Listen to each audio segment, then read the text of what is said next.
It was the biggest ship ever built in its time, and it was supposed to be unsinkable. But within days of steaming out on its first voyage in 1912, the Titanic was gone beneath the relentless waves of the North Atlantic Ocean.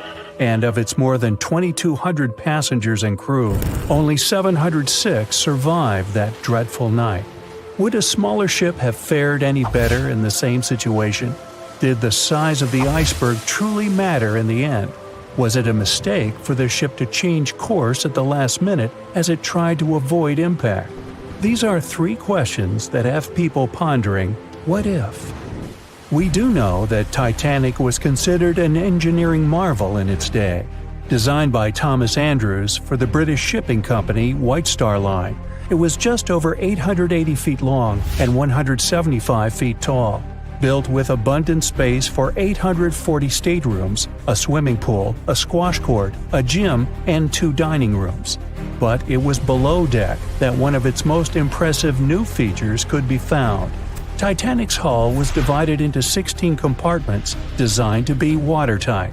Up to 4 of these compartments could take on water in the event of a breach, with the remaining 12 helping to keep the damaged ship afloat. It was thanks to these compartments that the ship was regarded as unsinkable. Rumor has it that Philip Frank, White Star Line's vice president, even declared, "There is no danger that Titanic will sink. The boat is unsinkable, and nothing but inconvenience will be suffered by the passengers." On April 14, 1912, that proved to be mistaken when Titanic struck an iceberg. As ice ripped along the ship's hull, several of those watertight compartments ruptured. It took only 2.5 hours for Titanic to sink. Did the size of the iceberg that hit Titanic seal its fate? Would a bigger or smaller iceberg have made any difference? Icebergs come in a wide variety of shapes and sizes. They are pieces of ice that have broken away from glaciers or ice shelves in the Arctic and Antarctic, and are now wandering across the ocean until they eventually melt. One of the tallest icebergs ever found would have easily dwarfed Titanic. Discovered in 1957, it was 550 feet high. That's close to the height of the Washington Monument. Imagine ramming into something that big.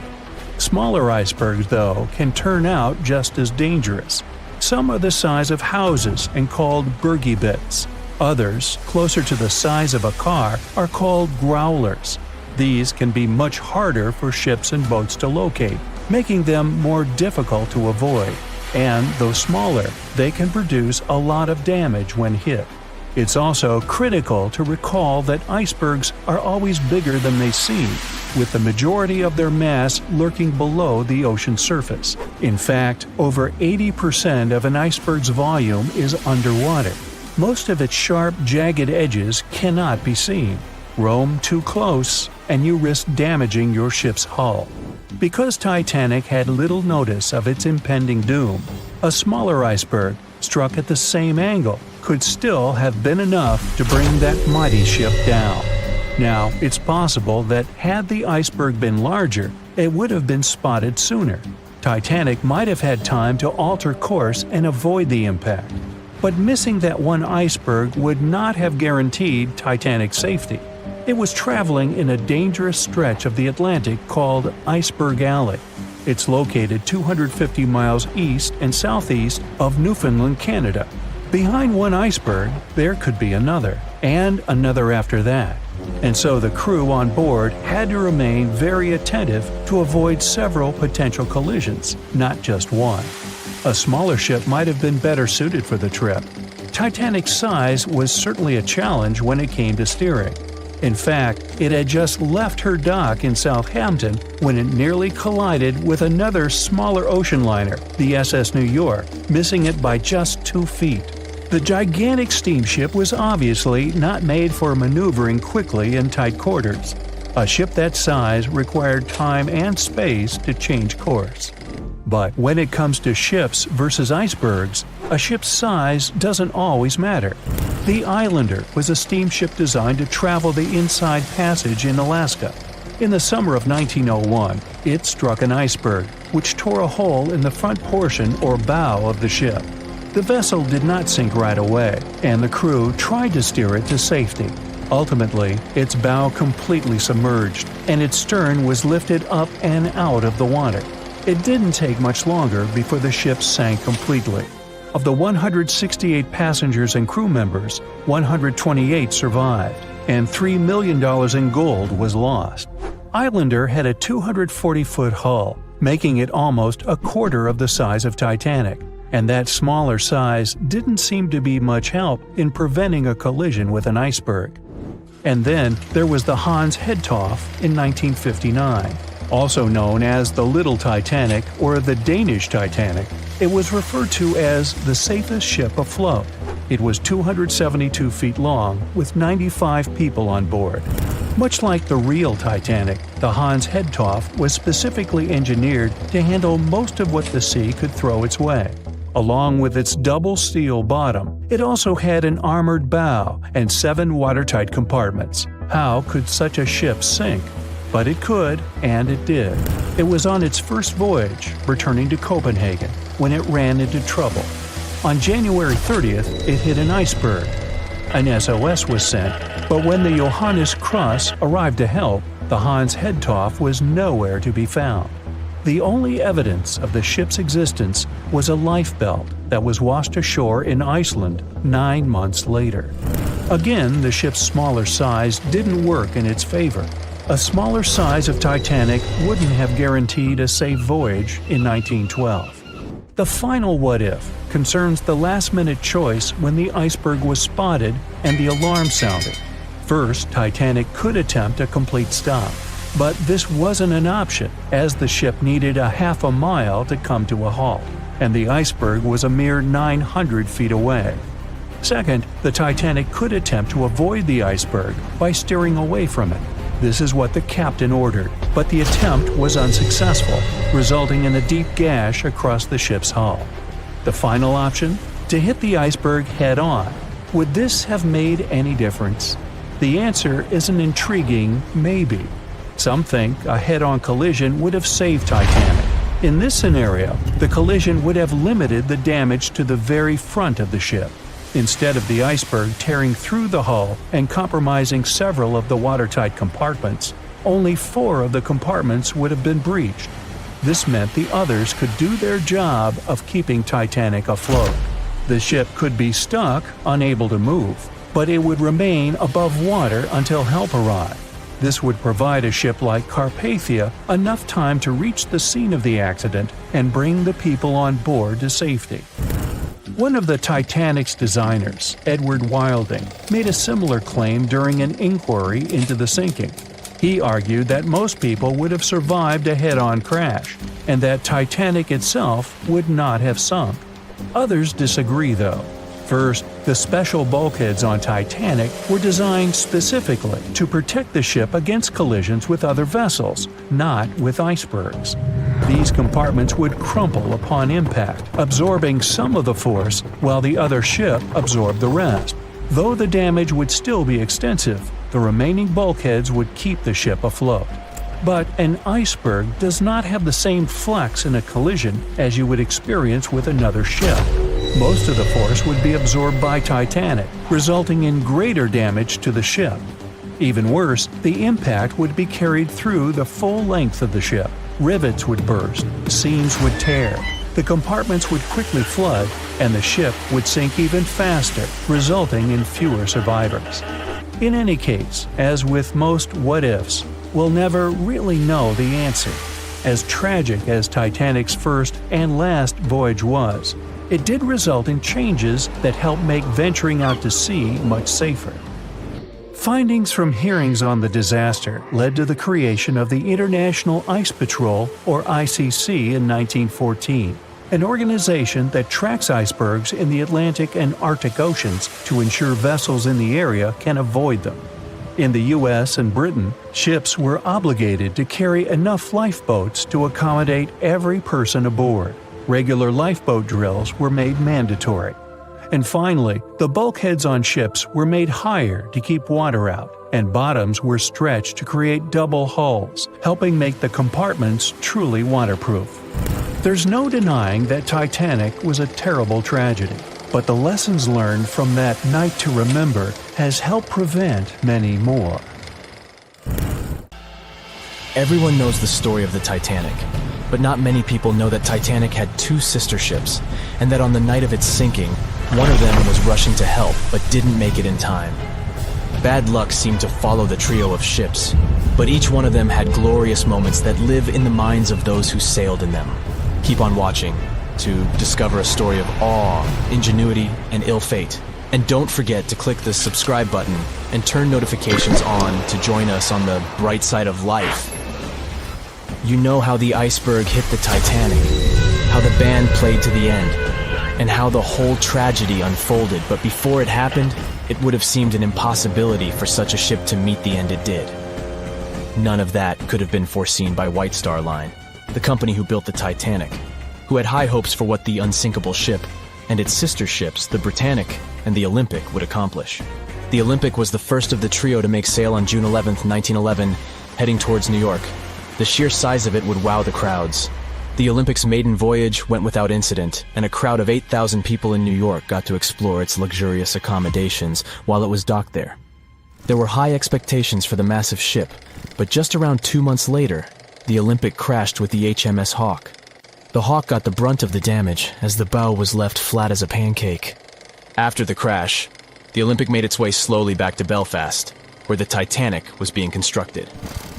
On the dock, people could see the two enormous ships side by side, as parts of the Titanic were used to put the Olympic back in shape. A rare sight to behold.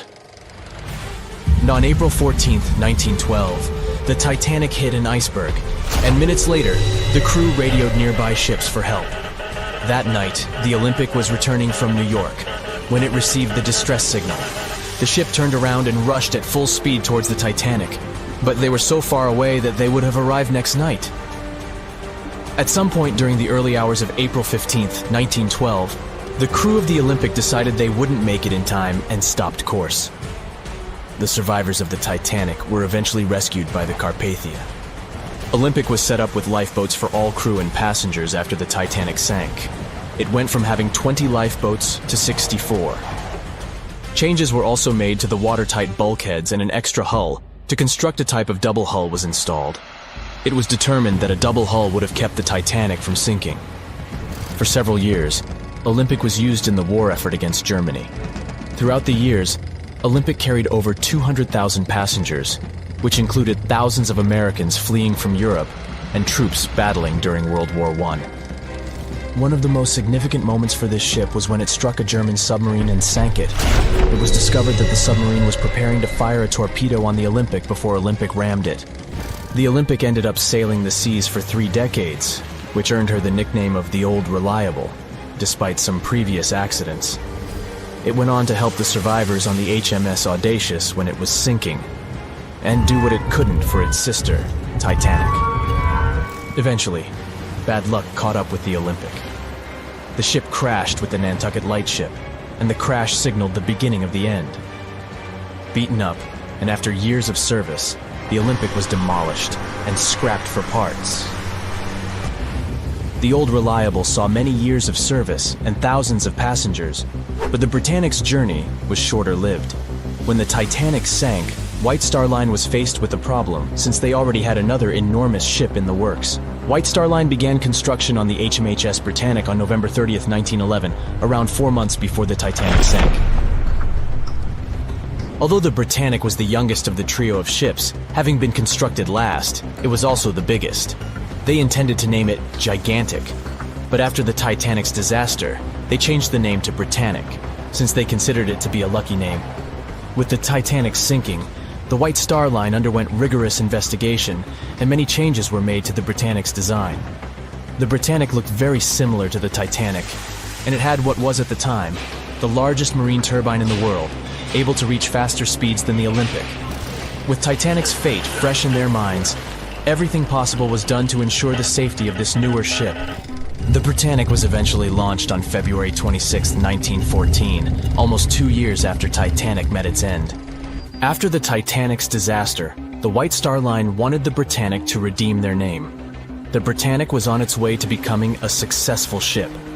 It transported passengers for over a year and a half when the British government requisitioned it and turned it into a hospital ship during the beginning of World War I. The ship became an even more impressive sight to look at. It was painted all white, with enormous red crosses on its side to indicate it was a hospital ship. One of the ship's surgeons, Dr. J.T.H. Beaumont, thought of it as the most wonderful hospital ship that ever sailed the seas. It could treat as many as 3,309 patients at once. This is how the Britannic became His Majesty's Hospital Ship, or HMHS Britannic. Though the sight of this magnificent ship must have put a smile on a wounded soldier's face or two, the Britannic didn't operate for long. Just a year after it was turned into a hospital ship, the Britannic was making its way through the Aegean Sea to pick up wounded soldiers, when it was struck by a loud explosion. The passengers didn't know what had happened, but headed to the deck to disembark. It is unclear what hit the Britannic, but the general consensus is that it was struck by a mine left by a German U-boat, though some still believe a torpedo hit it. The captain tried to move the ship to a beach close by, but the ship was sinking fast. In the desperation, against the captain's orders, several crew members launched lifeboats and disembarked. But since the ship was moving and the propellers working, the lifeboats were sucked and destroyed by the propellers. Though so much effort had gone in to ensure the Britannic was safer than the Titanic, whatever explosion occurred left the Britannic in the same dire condition as the Titanic in just 10 minutes. In a cruel twist of fate, it also sank in the ocean. Unlike Titanic's enormous death toll, only 30 people perished in the sinking of the Britannic, and over 1,000 survived. So many people survived because the accident happened in the morning, when the temperature of the water was warmer and the Greek island Kea was close by to offer help. In the end, the Britannic only sailed the seas for over 2.5 years. The bad luck that followed the Titanic and the Britannic and the accidents and demise of the Olympic was remarkable. But what was most impressive is that there was a woman who sailed on all 3 ships and survived. Violet Jessup was a crew member and nurse aboard the ships. She was there when the Olympic collided with the HMS Hawk in 1911 and disembarked safely. 2 years later, she escaped the sinking of the Titanic in lifeboat number 16, and she showed some women it was safe to board the lifeboats. You'd imagine that would be enough to keep her from ever getting on a boat again, but not for her. A few years later, she served as a nurse in the Britannic while it was used as a hospital ship. When the explosion occurred, Violet jumped overboard, was pulled under by the water, and hit her head on the keel but survived. Can you imagine her experience? She must have had nerves of steel. All in all, the trio of ships saw journeys of triumph and tragedy. Ill fate might have followed them, but all the survivors were left with incredible stories to tell. So tell us, Brightsiders, would you have liked to have seen any of these ships in real life? Let us know in the comments section. Don't forget to give this video a like, share it with your friends, and click subscribe to stay on the bright side. "I'll never let go, Jack. I'll never let go," said Rose. Then she did let go, and the whole movie theater burst into tears. It happened when Titanic came out in 1997. Alright, who am I kidding? It's really hard not to cry when you watch this scene for the 10th, 20th, and 50th time almost 30 years later. But did this great love story happen in real life? Or did James Cameron just invent it for some good drama? As much as I don't want to disappoint you, Jack and Rose never fell in love on board the real Titanic. There was a real Jay Dawson on the luxurious ocean liner, but he was a crew member, and his full name was Joseph. The real-life inspiration for Rose was the American artist Beatrice Wood. James Cameron came across her biography while he was working on the first draft of the script, and decided to bring her love for art and family background into the story. It doesn't mean that the movie is completely off when it comes to historical accuracy, though. The unsinkable ship that sank departed from Southampton, England to New York, and was 400 miles south of Newfoundland on April 14th when crew members noticed the iceberg. The contact with it lasted 37 seconds, precisely as long as the corresponding scene in the movie. Remember this guy, Thomas Andrews, who was wandering around with a small notebook and pencil? He was the real ship designer. Andrews was quite talented at what he did, and had worked on many successful projects before the Titanic. He would normally travel on the ships he designed during the maiden voyage to make sure everything was going smoothly. He boarded the Titanic as one of the first-class passengers and was taking notes all the time. After the unfortunate rendezvous with an iceberg, Andrews was seen inspecting the flooded parts of the ship with Captain Smith.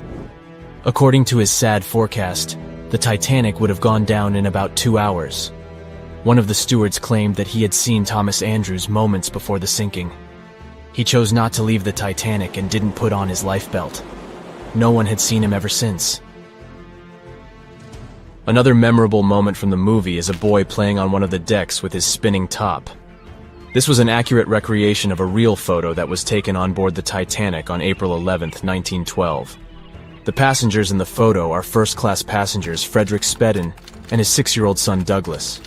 The family was going back home to America after traveling around Algeria. When the evacuation of passengers began, Spedden's nurse told him they were going to see the stars. They say he had successfully slept through the entire drama and woke up safe and sound in a lifeboat the following morning. His father had also survived the sinking. Sadly, an automobile accident took the life of Douglas just 3 years later.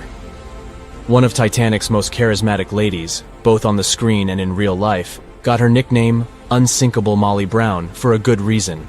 Several witnesses remembered she was, indeed, trying to persuade others in her lifeboat to go back and save more lives, just like in that heartbreaking scene from the movie.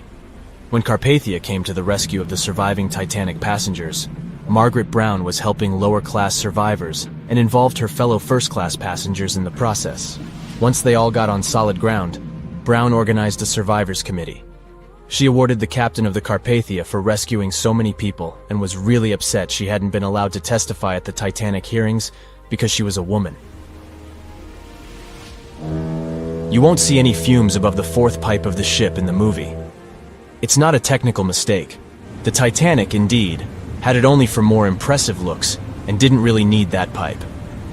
Back in 1911, the year before our hero's departure, large ships would mostly sail with 4 chimneys. They needed those to draw heat and fumes from their massive boilers. The Titanic was a real engineering gem that only needed 3 chimneys to function. So the 4th was added for balance.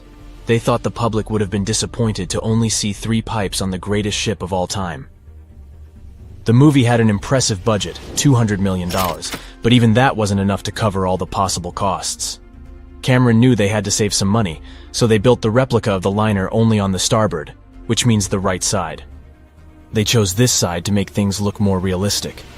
The wind at the filming location was moving mostly from north to south, so with the fumes going out, it looked like the liner was actually moving through the ocean. But if you remember one of the first scenes with the Titanic departing from Southampton and people waving, you'll understand why the crew had a problem with it. The real ship was docked at the port, or left side, there. They found a brilliant solution and just flipped the scene horizontally to make it look real.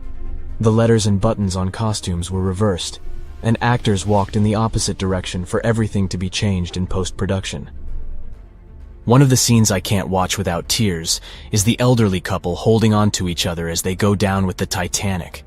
The couple who inspired this heartbreaking episode were real people, some of the richest passengers of the not-so-unsinkable ship. They were Isidore and Ida Strauss, and they owned Macy's. When news of the disaster spread, they put on life jackets and ran to the decks along with others.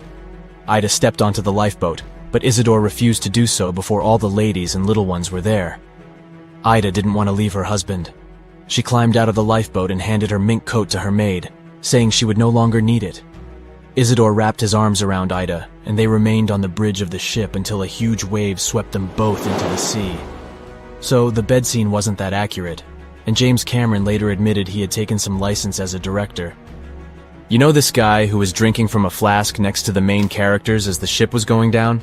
His name was Charles Jugan from England, and he was in charge of 10 bakers, 2 confectioners, and a Vienna baker aboard.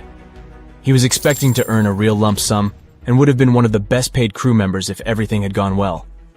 The night the iceberg hit, Johan was off duty, taking a rest in his bunk.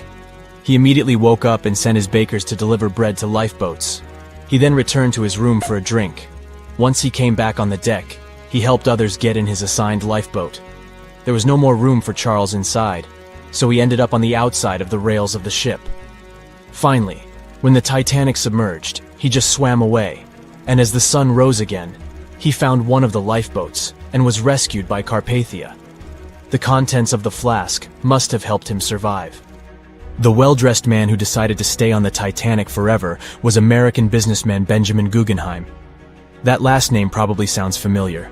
And yes, he was from that famous family. Guggenheim was traveling with his valet, his significant other, a singer from France called Leontine, her maid, and their chauffeur. They all boarded the Titanic in France during one of the short stops it made after leaving Southampton. When disaster struck, Benjamin was helping the ladies get in their lifeboat. He reportedly said they were only saying goodbye till the next day. He was sure the ship would be quickly repaired. After helping many women and youngsters get in the boats, Guggenheim chose not to fight over the remaining seats. He and his valet returned from the decks to their first-class suite and put on their finest suits to go down like gentlemen. They said it was the most technologically advanced ship. They said it was unsinkable.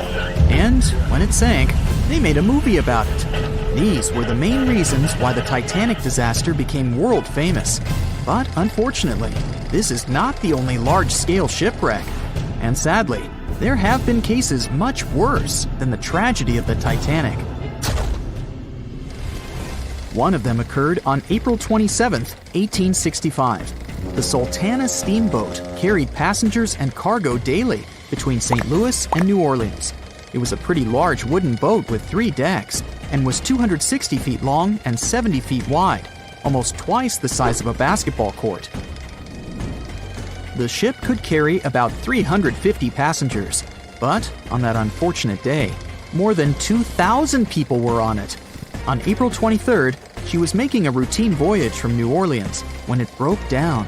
Something was wrong with the boiler, so the vessel docked in Vicksburg for repairs. At the port, the ship's captain, James Cass Mason, found out about an excellent opportunity to earn a lot of money. All he needed to do was to transfer a large group of former prisoners to the north.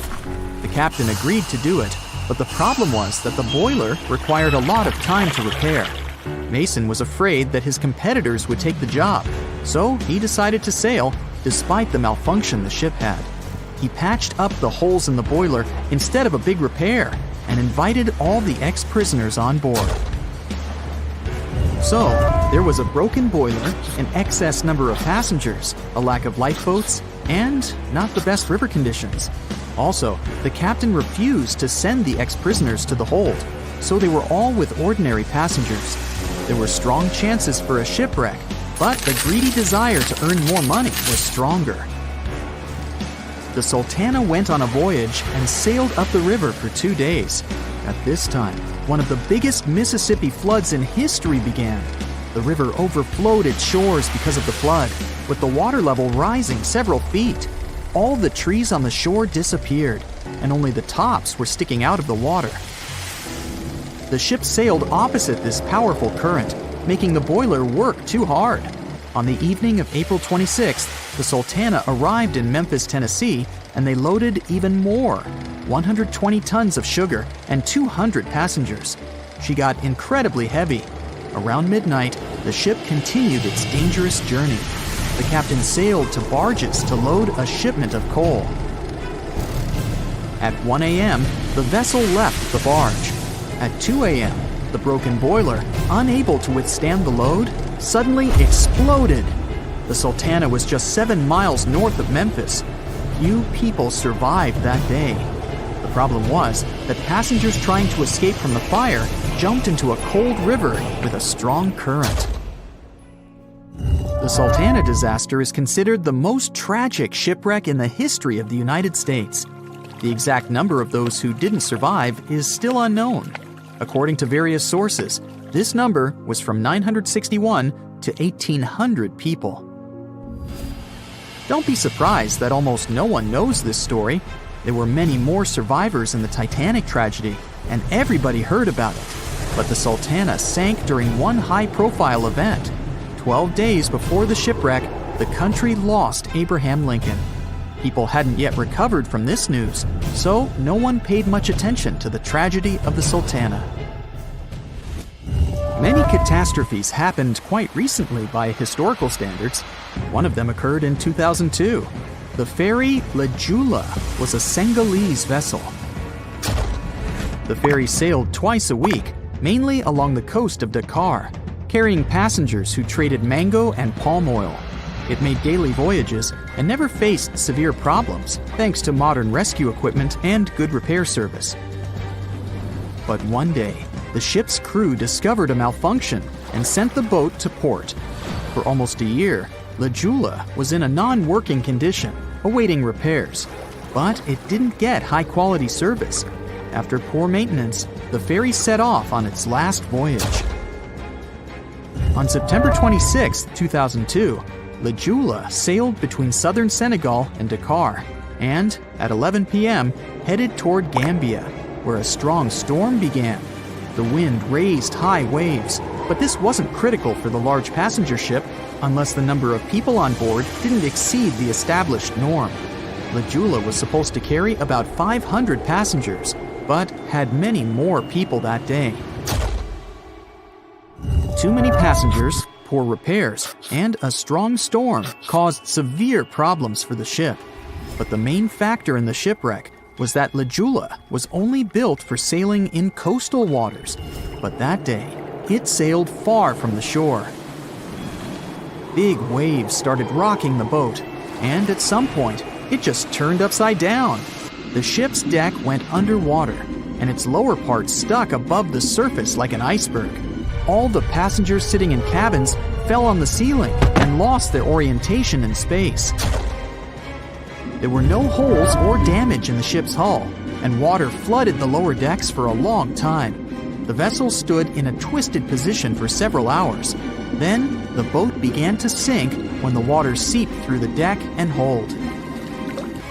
The ocean was warm, but no one came to save the passengers. People had to wait almost 4 days to be rescued. Unfortunately, only a few managed to survive.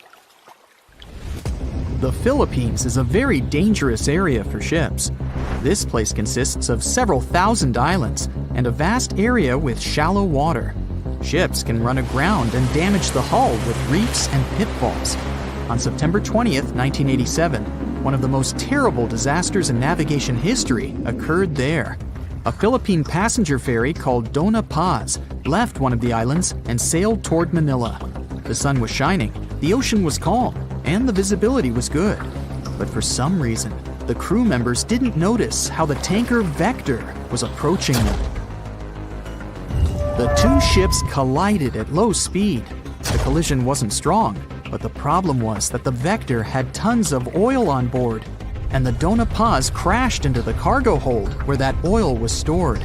So it spilled all over the ocean, and then a spark slipped through. Not only did the two ships catch fire, but also filled with water. Both ships sank in a matter of seconds. Only a few dozen people survived that disaster.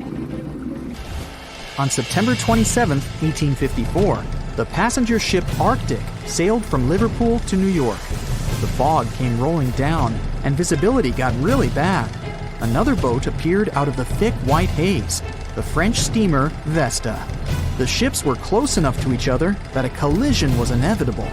The French vessel was smaller, so it seemed to the Arctic's captain that Vesta had received a lot of damage. And while he was staring at the other ship, his boat got quickly filled with water. The captain gave the order to sail to the shore as fast as possible, but the ship's engines stopped working because of the flood. Then the ship's crew started to lower lifeboats with women and kids. Still, when rescuers found lifeboats with people, it turned out that only 87 out of 400 people survived, 65 crew members and 22 passengers. Surprisingly, there were only grown men among them. The ship's captain survived by clinging to the wreckage. All newspapers wrote about this story as one of the most terrible and shameful tragedies in navigation history. The survivors were criticized because they didn't save women and kids, and the crew members were accused of violating the law, since the safety of passengers should be higher than the safety of sailors. But despite this, none of them were brought to responsibility. Unfortunately, shipwrecks still occur to this day, but fortunately, there are fewer of them than before, thanks to modern navigation systems and radar. but no technology can guarantee there won't be a super strong storm or any other emergency that no one can foresee. If I asked you to name the most famous shipwreck of all time, you'd go with the Titanic, right? The Atlantic Ocean, the hope for new life, heartbreaking love stories. It had it all to become a blockbuster. But I guess you've never heard of SS Princess Alice that submerged in the sewage of the River Thames, taking between 600 and 700 lives with it. Life in 19th century Victorian London wasn't easy, especially for working class folks. Affordable public transport and bank holidays made it a bit easier. The people could escape to the coast on a train or pleasure boat, even if it was just for a day. Sheerness on the Isle of Sheppey in Kent started as a fort under Henry VIII and then grew into a bustling town with a dockyard.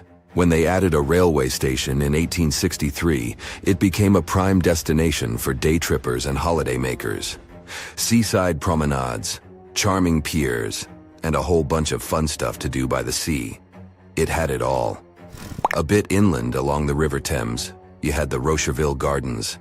These gardens had archery lawns, bowls, mazes, lakes, cliff walks, and even a floral bazaar. Plus, there was an aviary, a bear pit, and a skeleton of a lost whale that had taken a wrong turn in the Thames. Londoners of the late 19th century could hop on a train or cruise along the Thames by boat, and both options were pretty popular. But on the 3rd of September, 1878, way more people than usual opted for the boat. They chose it over the railroad after a passenger train had collided with goods wagons in Kent, taking the lives of 5 people. The river felt like a safer way to go.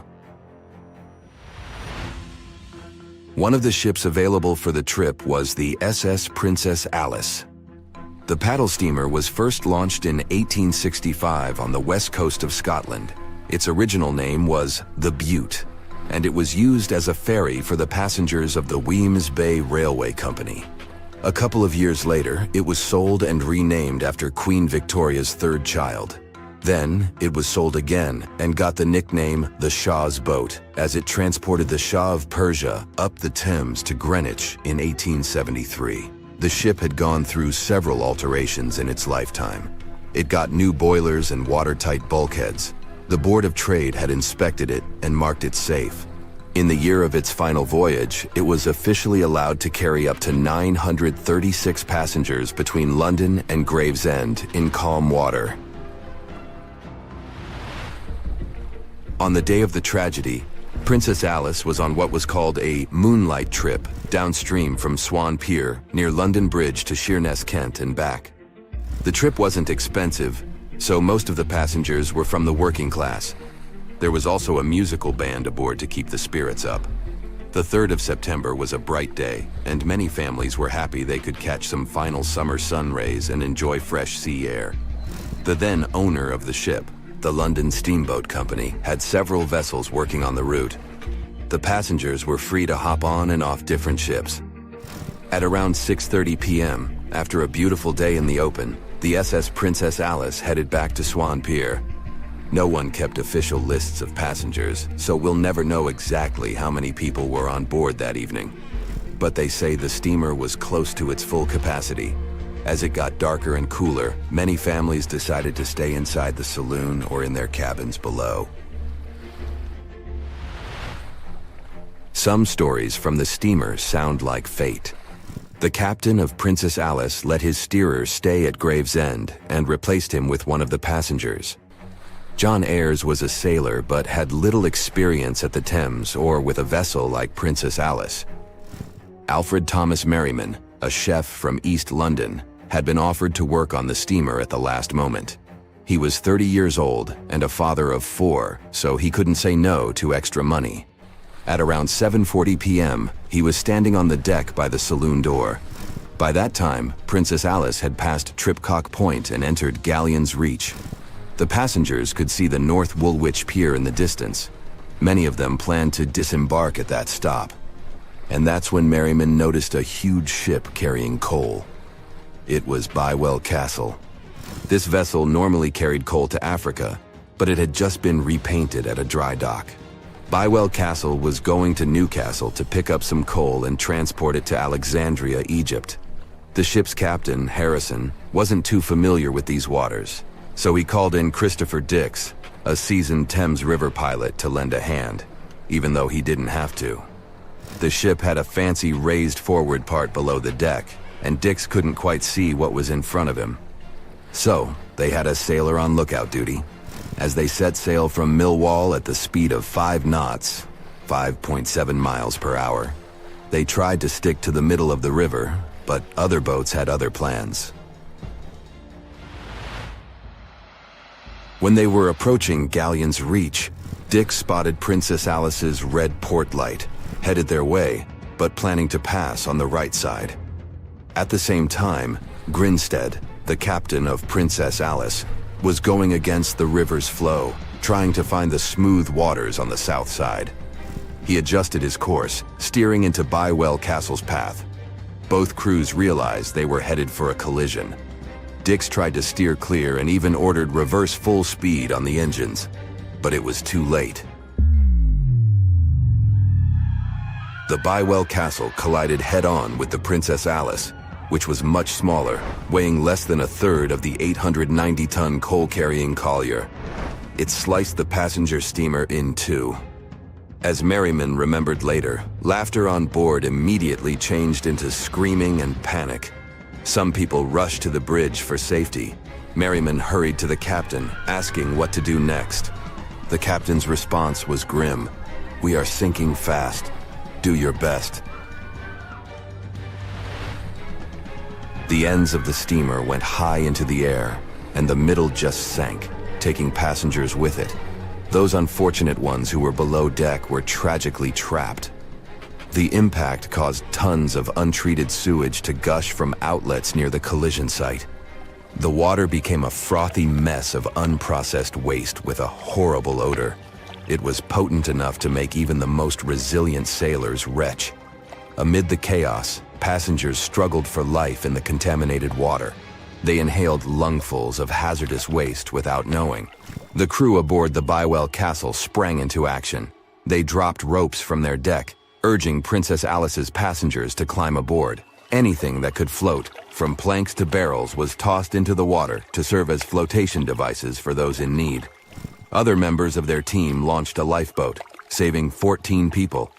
Nearby boats, moored along the riverbanks, joined the mission, plucking survivors from the water. Many of Princess Alice's passengers didn't know how to swim, and it was even trickier for ladies wearing long, heavy dresses. Merriman was among the lucky ones who could swim. He first held on to a piece of wreckage, and then, when others got to it, swam away and caught onto a rope hanging over the side of the Bywell Castle. They managed to save around 130 people this way. Another survivor was Robert Haynes, who played in the Princess Alice band. He was fond of ships and had noticed the Bywell Castle a couple of minutes before the collision. He chose not to follow the rest of the band, who went downstairs for a break, and that saved his life. Princess Alice's sister ship, Duke of Teck, arrived 10 minutes too late to assist with the rescue efforts. Only 2 people who had been below deck or in the saloon managed to survive the collision. We still don't know the total count of lives taken on that day, but it's somewhere between 650 and 700. And what makes this story even more tragic is that it has been mostly forgotten.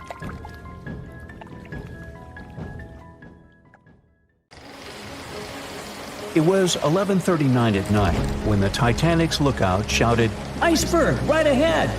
Swift action on the bridge to reduce speed and change the ship's course didn't help, and you already know how the story ends. Since then, we've regarded what happened to Titanic as a once-in-a-lifetime event. Is it though? The Titanic sank in 1912. Forget about fancy GPSs or weather satellites. At the time, ships were responsible for warning each other about the location of icebergs, like a "hey man, trust me on this" situation. Then the Titanic disaster happened. To call it a disaster is an understatement, so specialists felt the need to form an organization to avoid this kind of accident happening again. That's why, a year later, they created the International Ice Patrol, or IIP for short. Up to this day, this group has been responsible for giving ships advanced warnings about ice threats. IIP improved their methods over the years, from ship reports and aircraft patrols to satellite images. Recently, they've also been using oceanographic buoys, floating devices providing real-time information about ocean conditions up to 164 feet below the surface to predict the potential drift of icebergs. Luckily, IIP is doing an excellent job in reducing ship iceberg collisions. But don't get too comfortable, because even the most advanced detection equipment can't entirely avoid an unfortunate situation. Between 1980 and 2005, there were 57 incidents involving vessels and icebergs. And the chilling truth is that today's ships are more likely to run into an iceberg than the Titanic was. Studies have shown that 1,038 icebergs crossed the area where the Titanic sank back in 1912. You might think that's a lot, but scientists say it's not really a big deal. I mean, yeah, it's on the higher side, but there have been 14 years with even more iceberg activity since then. Nowadays, the number of icebergs is going up due to the accelerated melting of Greenland's glaciers. And since more ships are heading into polar waters, the chances of ships bumping into icebergs are higher. But the real danger for captains is invisible enemies, called growlers and bergy bits. Growlers are these small icebergs that can be the size of a regular door. And bergy bits are also considered small, measuring around the size of a school bus. These icebergs might seem harmless, but they're actually tricky since they can be completely invisible to radars or satellites. Let's see what happens when a modern cruise ship as big as the Titanic hits one of these small icebergs. Meet the Norwegian Sun, a luxurious cruise ship like Titanic, as it has the capacity to accommodate 2,400 passengers and more than 900 crew members. On July 2022, this cruise ship was on its way to Hubbard Glacier in Alaska when it found itself in the middle of a dense fog. Suddenly, passengers felt an impact and were terrified as the ship experienced a severe jolt. The fog immediately cleared and they realized what had happened. The Norwegian Sun had collided with an iceberg of the growler type. But the outcome was entirely different from Titanic. Thankfully, there were no injuries, and both the passengers and staff reached the Alaskan docks safely. Expert divers checked the condition of the boat, and they discovered that the ship had suffered some damage after the collision, so the rest of the trip was canceled. Now don't stress about packing for your next trip across the Atlantic, because accidents like the one with the Norwegian Sun are really rare. I mean, it's common for ships to encounter ice, but what's unusual is for it to be a problem. Most modern cruise ships wouldn't get physically damaged by an iceberg, and there's a reason for that. You see, the steel used in the Titanic also played a significant role in the disaster. The unsinkable ship, after all, was not so impact-resistant. Back then, the Titanic's hull was constructed using around 2,000 steel plates, which are believed to have been produced in an open hearth furnace. As a result, the steel contained a high concentration of phosphorus, oxygen, and sulfur. High levels of these elements make steel brittle at low temperatures, causing it to fail upon impact. While the steel used on the Titanic was of the highest quality available at the time, it wouldn't meet the safety standards of modern ships, and it was approximately 10 times less safe than what today's vessels use. But the most significant difference between the design of the Titanic and a modern ship lies in how the hull is put together. You see, the Titanic was built using over 3 million rivets for its hull and upper deck structure. So, when it struck the iceberg, the rivets started a chain reaction, causing the entire section of the hull to collapse simultaneously, causing an uncontrollable flood of water. In contrast, modern ships use a method called submerged arc welding, which fuses the edges of metal pieces together, creating a strong and continuous bond. This is safer because if any part of the ship gets damaged, the tear doesn't spread, making things worse. The damage remains contained within that section. Okay, so small icebergs are becoming more common, and vessels have been adapted to deal with them. But there's still one more scenario to consider. What if a huge cruise ship hit an iceberg the size of a 5-story building? Imagine we've just created the world's largest cruise ship on the planet. Let's call it the Bright Seaside. Our floating resort is massive, 4 times the size of the Statue of Liberty. It's longer than the Titanic by 318 feet and carries about 3 times more passengers and crew. And just like the Titanic, our fictional ship can cruise at a top speed of around 23 knots. Now, picture this scenario. The Bright Seaside is cruising at full speed in freezing waters. It's the middle of the night, and the captain doesn't realize that all the iceberg detecting equipment on board isn't functioning. It stopped working 3 days ago. It's very foggy out there, and the lookout also fails to spot a 45-foot-tall iceberg. If that whole situation played out, and the ship smacked into the iceberg head-on, well, it could potentially lead to a sinking. But you can see how unlikely that is, right? That's why experts are quite confident in saying that ice isn't likely to sink modern cruise ships. It's also worth mentioning that safety measures have improved a lot since Titanic. A modern large vessel can take days to sink, which provides enough time to keep everyone safe. Crews are definitely better prepared to handle evacuation procedures, and passengers should also go through safety training before cruising. I know, it is annoying to do that when all you want to do is drink a lemonade or some other beverage by the pool. But, all these safety tips are what saved the MS Explorer from becoming a modern Titanic. You see, back in 2007, all 154 people on board this Antarctic cruise ship managed to get into lifeboats after the ship hit an iceberg. Now imagine their panic as they waited for help for 4 hours. The crew did an excellent job in keeping everybody safe, no doubt. But a report that came out 2 years later said that the MS Explorer accident had happened because of the inexperience of the captain, who had pushed the ship too fast into a wall of ice in the freezing waters of Antarctica.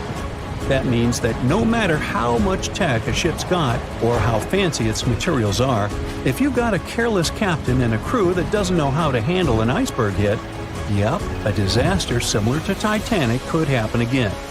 But hey, you shouldn't stress over it. Trust the professionals and keep in mind the odds. In the last 30 years, the MS Explorer was the only cruise ship that sank thanks to an iceberg, and everyone survived. So kick back and enjoy your sea vacation. In the Titanic movie, you won't see any fumes above the 4th funnel of the legendary ocean liner, and it's not a mistake. Back in 1911, the year before the Dream ship's departure, large ships would mostly sail with 4 chimneys. They needed those to draw heat and fumes from their massive boilers. The Titanic was a real engineering gem that only needed 3 chimneys to function. So the 4th was added for balance and more impressive looks. The White Star Line thought the public would have been disappointed to see only 3 pipes on the greatest ship of all time. The Titanic's sister ships, the Olympic and the Britannic, also had 1 fake funnel each for the same reason. The dummy chimney wasn't completely useless and served for ventilation. It took out the fumes from the machine spaces in the lower decks and from one of the first-class general rooms. 1 big ventilation funnel, instead of several small ones, helped to declutter the upper decks and left more open space for passengers to enjoy their strolls.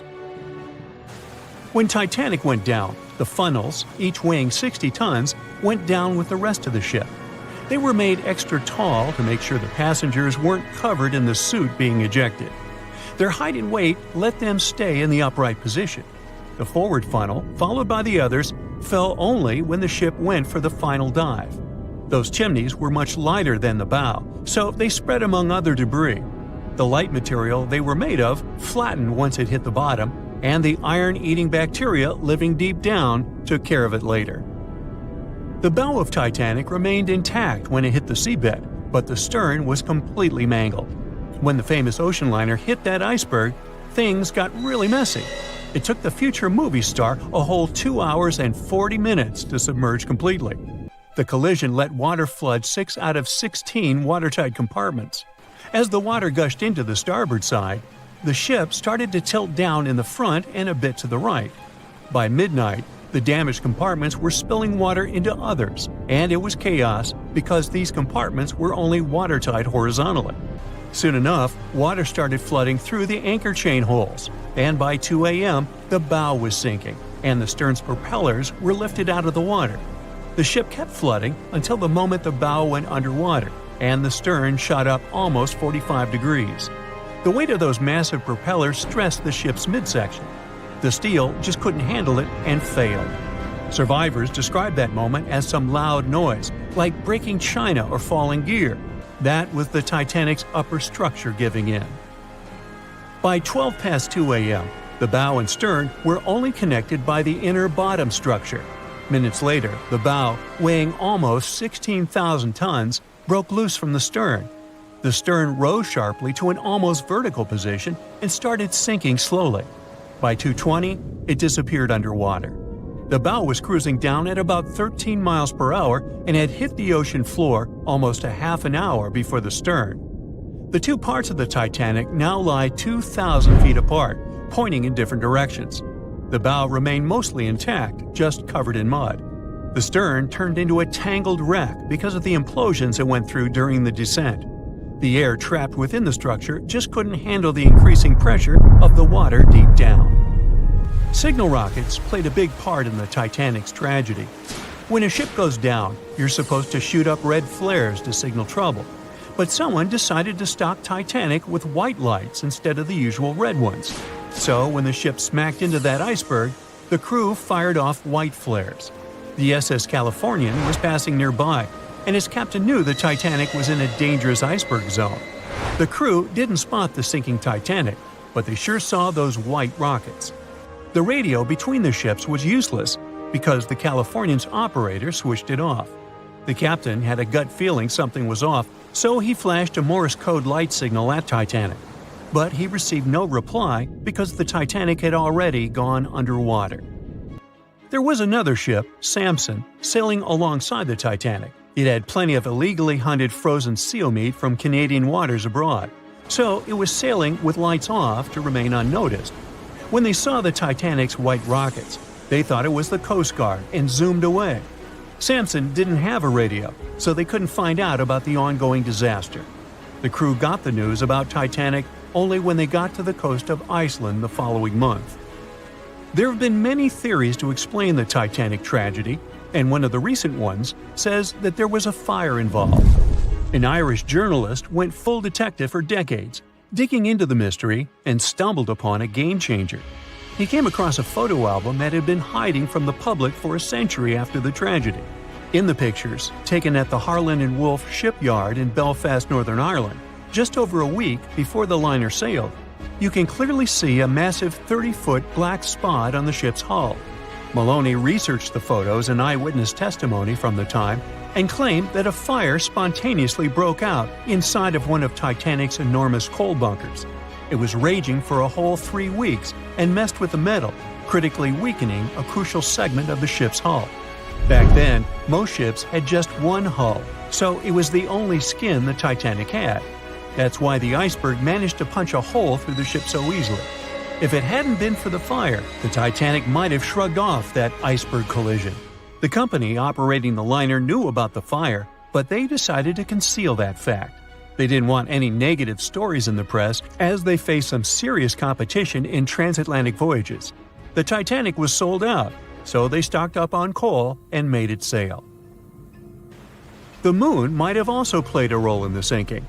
Our satellite heavily affects tides on the Earth. The closer it is to our planet, the stronger the tides are because of the increasing gravity of the moon.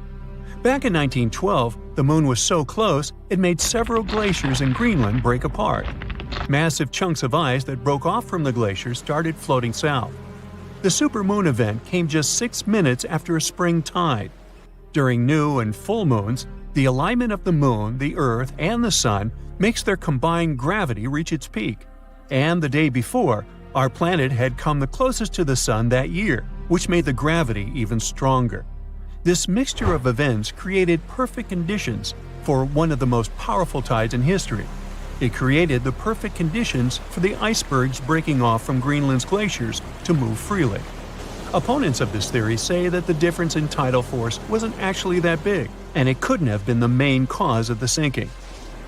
The iceberg tore down the side of the ship, leaving a huge opening in the hull. It wasn't a continuous rip, and damage was caused in several places. Some experts believe the ship would have survived the iceberg if it had hit head-on. The Titanic had watertight compartments designed to prevent flooding in case of a collision.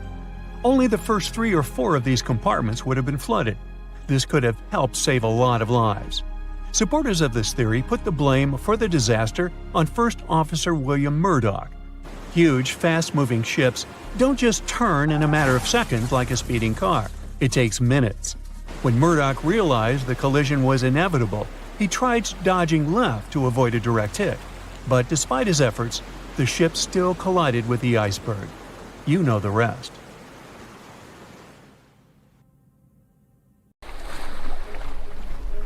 The lookout shouts, "Iceberg right ahead!" The Titanic strikes the ice. Water starts flooding in. Third-class passengers are locked up. There aren't enough lifeboats for everyone. Panic sets in. Violins are playing. The ship sinks. Well, we all know the story of the movie Titanic like the back of our hand by now. But what if I told you that Hollywood lied to us? To tell the real story of what happened that freezing night in 1912, we need to rewind a bit. The lookout shouts, "Iceberg right ahead!" Yep, that part was true. Just before 11:40 at night, Frederick Fleet noticed something darker than the sea directly ahead. As the ship got closer, he realized it was an iceberg. The engines were quickly reversed and the ship turned sharply. Instead of hitting it head-on, Titanic scraped along the side of the berg, sprinkling ice on the forward deck. If you remember, in the movie, Jack and Rose are having a romantic moment when they feel the ship shudder after hitting the iceberg. Everything shakes as if they were in the middle of a light earthquake. Some real-life passengers reported feeling something similar after the impact, but according to Titanic survivor Frank Prentice, it wasn't exactly like that. He said there was no impact as such, and it all felt more like slamming on your car brakes. The ship stopped, and that was that. Some people even slept right through the collision, confirming that there wasn't such an abrupt impact. Mr. Prentice, curious about what had happened, left his cabin and went out to the deck. When he got there, all he could see was a little ice on the surface, not the towering iceberg that Jack and Rose saw. But as we all know by now, the real damage happened below the waterline, where the iceberg had a jagged spur that slashed a 300-foot gash in Titanic's hull. Once the crew realized how severe the damage was, they immediately began sending distress calls to nearby ships, asking for help. At some point in the movie, the radio operator goes to the captain and says there is only one ship nearby, the RMS Carpathia, which later ends up rescuing many passengers. But in real life, there were more ships around. It's believed that the SS Californian was only about 23 miles away. This ship might have actually seen the Titanic sinking, or at the very least, seen its rockets exploding high in the sky. Yet, for reasons we will never fully understand, they didn't try to help. Let's get back to the story. Now, people need to get off the ship. At 12:45, lifeboat number 7 was the first to be lowered. Just like in the movie, women and children were told to go first. But in reality, some women were hesitant and even refused to get into the lifeboats. Mr. Prentice said this happened mainly for 2 reasons. First, these lifeboats were high and passengers were terrified of the 70-foot drop from the deck to the ocean below. And second, most women didn't believe the Titanic would actually sink. It was called unsinkable after all. So the idea of getting into a lifeboat seemed pointless at the time. This mindset probably explains why Eloise Smith, a first-class passenger, recalled that there was no panic or chaos at first. Other survivors backed this up, saying that no women or kids were crying. But one thing that was indeed concerning, at least for the crew, was the possibility that the lifeboats might buckle under too much weight. This is one of the theories why the first few lifeboats left carrying only a fraction of their full capacity. Like lifeboat number 7, which only carried 27 people in it, even though it could hold up to 65. In total, Titanic had 20 lifeboats, which could carry about half of the 2,200 people on board that night. But that didn't happen. And now we know the passengers had no idea there weren't enough for everyone. As women were calmly getting into the first lifeboats, musicians headed up to the deck. Their only goal was to play and keep the passengers calm. That's a pretty well-known fact. But the real story is that some survivors said they never saw or heard the band. No violinists whatsoever. It's not like Hollywood misled you, though. The musicians did play for over 2 hours after the ship had hit the iceberg. So maybe these passengers were just too panicked to notice the songs, or the musicians started playing later than we think. Now, it's time to talk about the terrible treatment that third-class passengers received.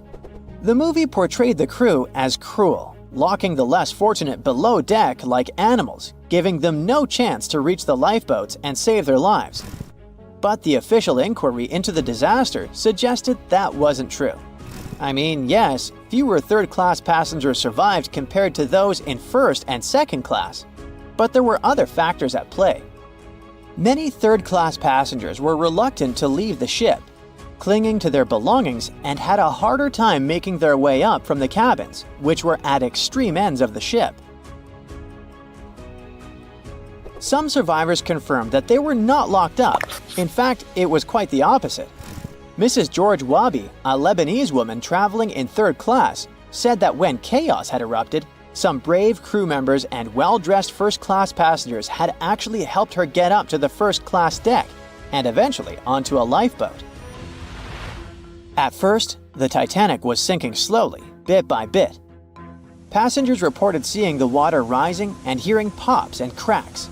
Then, there was a loud boom. Some said there had been just one explosion, while others described it as a series of smaller explosions, which they'd thought had been the bulkheads giving way. And there's also a group of people who said they had only heard a rumbling sound. So not everyone agreed on the sound they had heard, but one thing is a fact. By 2:18 in the morning, the lights on Titanic went out, and the ship plunged into complete darkness. As the bow continued sinking, the stern rose out of the water, putting immense pressure on the middle of the ship. This caused the Titanic to break in two. In James Cameron's movie, this moment is pretty dramatic, with the ship sinking almost straight down into the water. But in reality, the break probably happened at a much lower angle, likely just below the waterline. Even so, it tilted enough that people couldn't stay on their feet and started sliding into the water. One interesting thing is that it wasn't until the wreckage was found in 1985 that it was finally confirmed the Titanic had broken apart.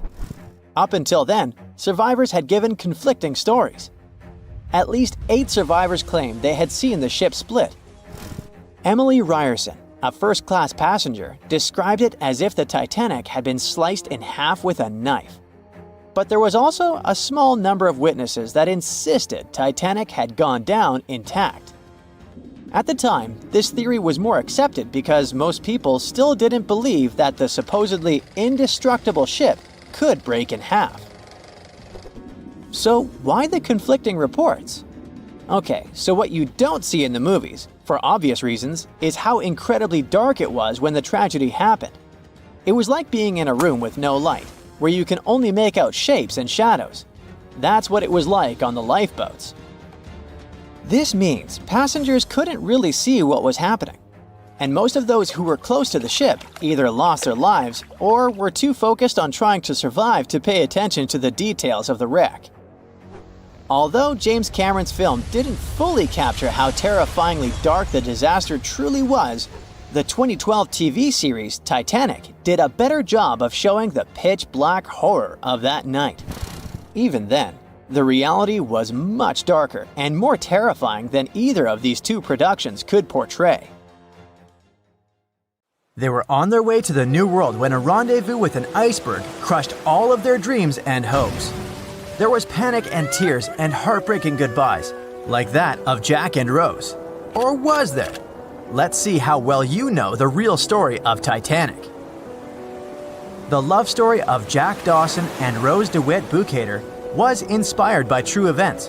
What do you say? Is it a myth or a fact?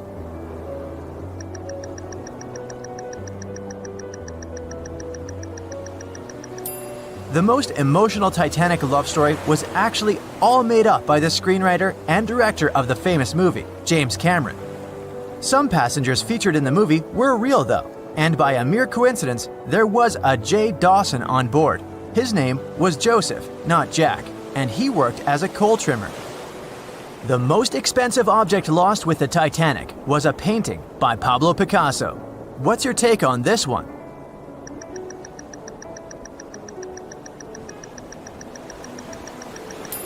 It's a myth. Another one given to us by the famous movie. The most valuable item that went down with the Titanic was probably a Mary Joseph Blondell painting, created in 1814. Some other valuable items were a violin that belonged to Wallace Hartley, the musician who insisted that they had to play till the very last moment. There was also a 1912 Renault Type CB Coupe de Ville that would now cost millions of dollars, a handwritten manuscript by Joseph Conrad, first edition essays by Francis Bacon, 5 Steinway grand pianos, and, of course, some fine china plates and cups, and first-class passengers' jewelry. The Titanic was the largest and the most luxurious passenger ship of its time. Does it sound real to you?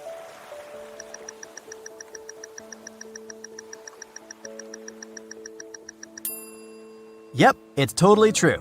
In April 1912, the Titanic was the largest ship ever built. It was 882 feet long and had a maximum passenger capacity of 2,435 people. That's not a lot compared to the largest cruise ship of today, the Symphony of the Seas. It's just a bit longer than the Titanic, but has more than double the passenger numbers.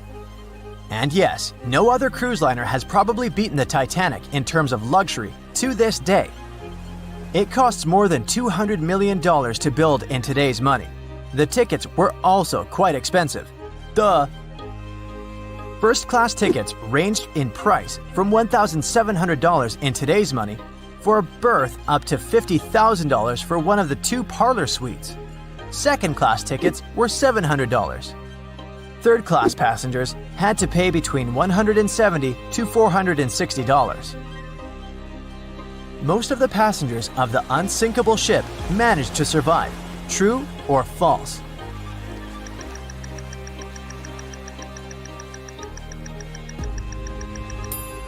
Sadly, it's false. Only 37% of all the passengers actually survived the meeting with the Titanic. Around 61% of the first-class passengers, 42% of the second-class passengers, and 24% of the third-class passengers made it out alive. The Titanic was passing through the Bermuda Triangle when things went wrong, and that's probably why it sunk. What do you say? Myth or reality?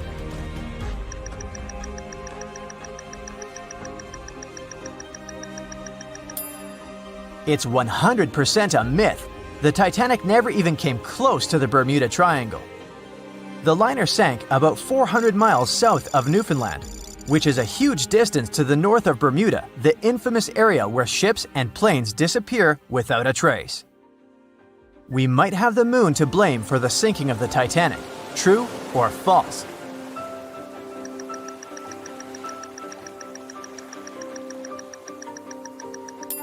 This one is true. The moon heavily affects the tides on Earth. The closer the moon is to the Earth, the stronger the tides are because of the increasing gravity of our satellite. Back in 1912, the moon was so close it made several glaciers in Greenland break apart. Massive chunks of ice that broke off from the glaciers started floating south. The supermoon event came just 6 minutes after a spring tide, the alignment of the moon, the sun, and the Earth that makes their combined gravity reach its peak twice a month. And the day before, our planet had come the closest to the sun that year, which made the gravity even stronger. This mixture of events created perfect conditions for one of the most powerful tides in history. Icebergs breaking off from Greenland's glaciers drift off to the coastal waters of Labrador and Newfoundland, where they often run aground.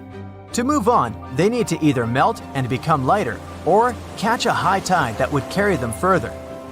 The 1912's tide was as high as it gets. So they shifted many shipping routes south because of the huge amount of icebergs. But not the Titanic, of course, as they believed it was unsinkable. It took 4 hours and 40 minutes for the Titanic to sink. What do you say?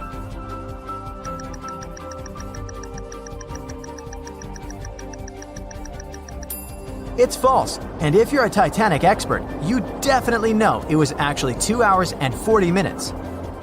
And this was slow enough, given the damage caused by the iceberg. It didn't sink faster, thanks to the ship's construction. There were 16 watertight compartments in the lower part of the ship. They worked as a lifeline. When the iceberg crashed into the hull, it broke into 6 boxes. The Titanic could have stayed afloat only if 4 compartments had been damaged. Water filled the first 6 compartments within 1 hour. During this time, the ship tilted slightly to the right side.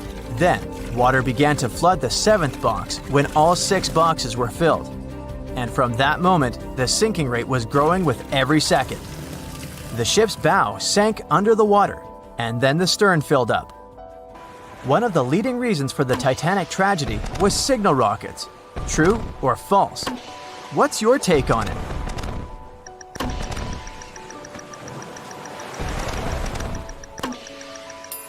This one is true. When any ship sinks, the crew members must release red flares. It's a signal to all nearby ships that someone is in trouble. But for an unknown reason, someone put white lights in the Titanic's rocket box. When the ship crashed into an iceberg, the crew members released white flares. Another ship, SS Californian, was nearby at the time. Its captain knew the Titanic was going through a dangerous iceberg area. The crew of this ship didn't see the Titanic in the dark, but they noticed white rockets. Radio communication between the vessels didn't work. The SS Californian operator turned off the receiver.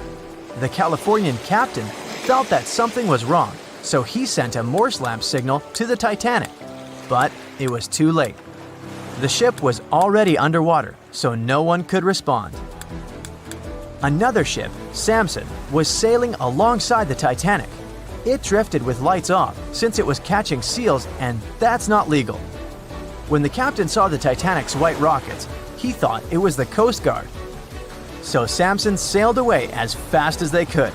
They realized they had abandoned the drowning passengers once they made it to Iceland and learned the horrible news. In 1996, one expedition managed to raise the Titanic from the ocean floor. Do you believe it?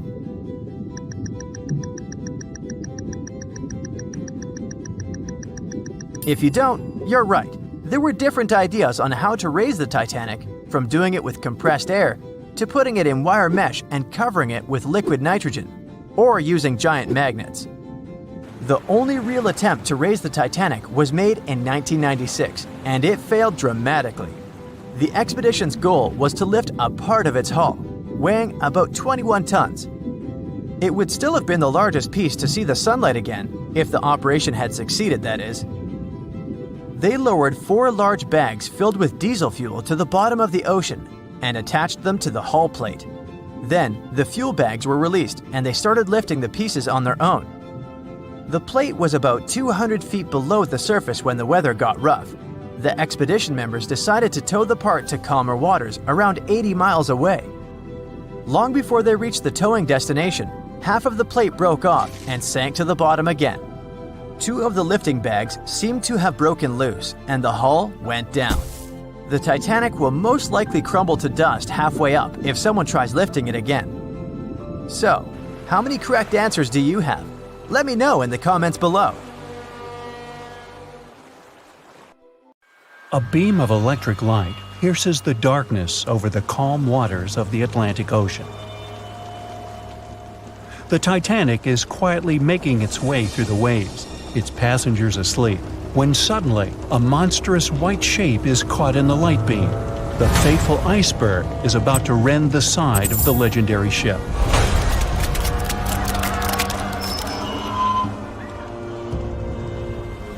April 14, 1912, only 2 days before someone will take a photo of a giant iceberg with a pretty unusual elliptical shape. It turns out that this iceberg most likely formed out of snow that fell 100,000 years ago. Researchers used computer modeling to figure out its origin. They used data from 1912 and added some new information about winds and ocean currents. They concluded that the iceberg was probably a part of a small cluster of glaciers in southwest Greenland. These days, it's possible to calculate the routes of such icebergs in any given year in the past. So the infamous chunk of ice was on its way from Greenland to an area further south from Cornwall. If the ship had passed through that region only 2 days later, the iceberg would have moved far away from the point where they met. At first, the weight of the most well-known iceberg in the world was 75 million tons. With time, it started to slowly melt away.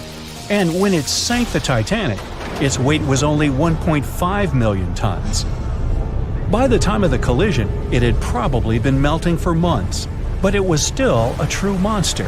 When the Titanic sank, the iceberg was 400 feet long, and more than 100 feet of its surface was above the water. Some people believe it was a supermoon that caused the Titanic to sink. That night, there was a rare lunar event. It hadn't happened for 1,400 years. In normal conditions, the iceberg wouldn't have traveled so far south without melting and losing the largest part of its mass. But the supermoon could have been the reason for an unusually high tide that pulled the iceberg away from the glacier way faster than usual. There's a specific type of bacteria that slowly consumes the remains of the Titanic. Salt corrosion, ocean currents, freezing temperatures, plus this rust-eating microorganism might consume the entire wreckage. American actress Dorothy Gibson was aboard the Titanic. She survived, and when she arrived in New York, she started filming a movie called Saved from the Titanic almost right away. The movie was released only a month after the Titanic sank, and in the movie, she even wore the same shoes and clothes she had during the actual disaster. The movie was a big success at that time, but the only known copy was destroyed in a fire. 14 years before the Titanic sank, a novella called Futility had been published, and it seemed to have predicted the whole event. The plot centered around a fictional ship called the Titan that sank during its voyage. The Titan was almost the same size as Titanic, and they both went to the bottom in April.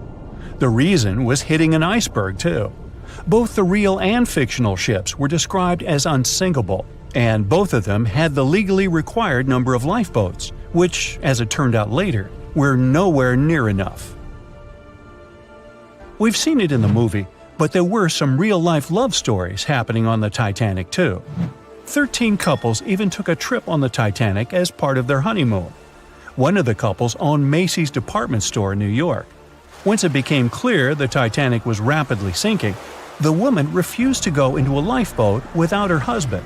But he didn't want to join her while there were still women and children who he thought had to go first. Then his wife gave her coat to her maid. She insisted that the maid should get into the lifeboat, and she wanted her to be warm. As for the woman herself, she decided to stay with her husband till the end. Some people believe Titanic sank because of a mummy, not an iceberg. It all started around 1000 BCE with a mysterious woman who lived in Egypt, in the city of Thebes. People knew little about her, but they called her a priestess. Her mummy was put in a wooden sarcophagus and covered with a large lid with the image of her face and some mystical inscriptions.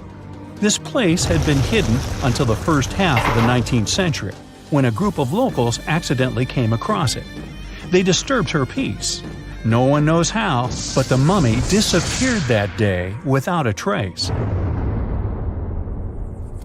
A couple of decades later, a group of rich friends from England traveled to Egypt and found the empty mummy casket with the image of the priestess, whose dark eyes seemed to be looking into the void. They decided to buy it, but the buyer disappeared the same night before he even got the case. All members of the group had some accidents.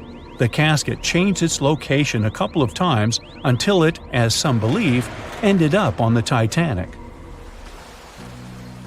It took more than 70 years for a robot submarine to find the ruins of this legendary ship. The wreck lies nearly 13,000 feet under the surface of the Atlantic Ocean, split into two halves. Why did the liner break apart? No one knows exactly. Some think it happened because of the water that got inside when the ship collided with the iceberg. The pressure was so powerful it separated two parts of the vessel, starting with the ship's bottom structure. Others say it was because of the hull rivets. They had a high concentration of slag or smelting residue, and that's something that can cause the metal to split apart. The ship generally had many flaws, starting with the design. The watertight bulkheads weren't completely sealed on top.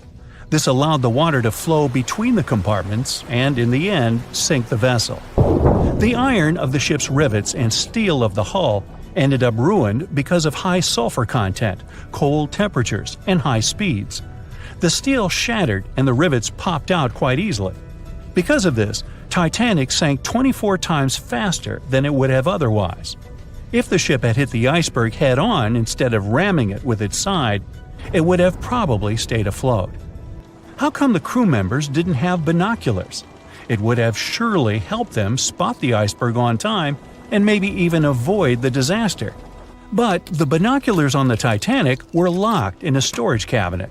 Only one crew member had the key, and he had been transferred off the ship right before it set sail. He later said he hadn't remembered to hand over the key. But even without the binoculars, the ship might have had some time to change course and avoid the collision if the crew had gotten some warning. But that's the thing, someone did warn them. About an hour before the incident, a ship that was relatively close to Titanic, the SS Californian, sent a message to inform them it had stopped because of dense ice field. But the warning never got to the Titanic's captain. Some experts say it was because the radio operator didn't think it was that urgent. And later, the SS Californian said they didn't get a call for help from the Titanic because their radio operator was off duty. Some say the crew on the Titanic couldn't spot the iceberg on time because of an optical illusion. Atmospheric conditions that night probably caused super refraction, which could have camouflaged the berg.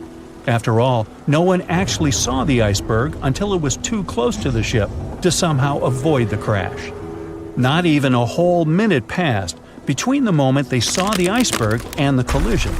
It was only 37 seconds, and it took Titanic 2 hours and 40 minutes to disappear below the ocean's waves.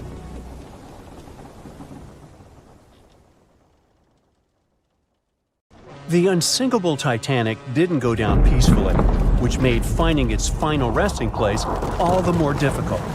The world-famous RMS Titanic sank in 1912, but was only discovered in 1985 on a secret mission. Although people back in the early 1900s had the approximate location of where the Titanic was, they didn't have the right technology to find it. As it went under, the ship sent several CQD signals, standing for Come Quickly, Distress, to a nearby ship named Carpathia. Come at once, we have struck a berg. It's a CQD, old man, were some of the final words transmitted from the Marconi wireless on the ship. These Morse code messages were also what made the first research missions to the wreck possible. RMS Carpathia found the lifeboats filled with Titanic survivors, but the world also desperately wanted to see what became of the famous liner. Fast forward to 1953. That's when the first serious attempt to find the Titanic wreck happened. A man named Risdon Beasley tried using a loud eruptive device to locate the ship. It sounds weird, but there's science to back it up. When dynamite goes off, the waves from the detonation hit the bottom of the ocean floor. With the help of sonars, Scientists would be able to locate if there was anything solid at the bottom of the ocean. But Beasley had no luck. Another 20 years would pass before oceanographer Robert Ballard would make his attempt to locate the Titanic. Ballard had a bit more luck than Beasley. Over the previous years, underwater technology had gotten more funding and so worked much better.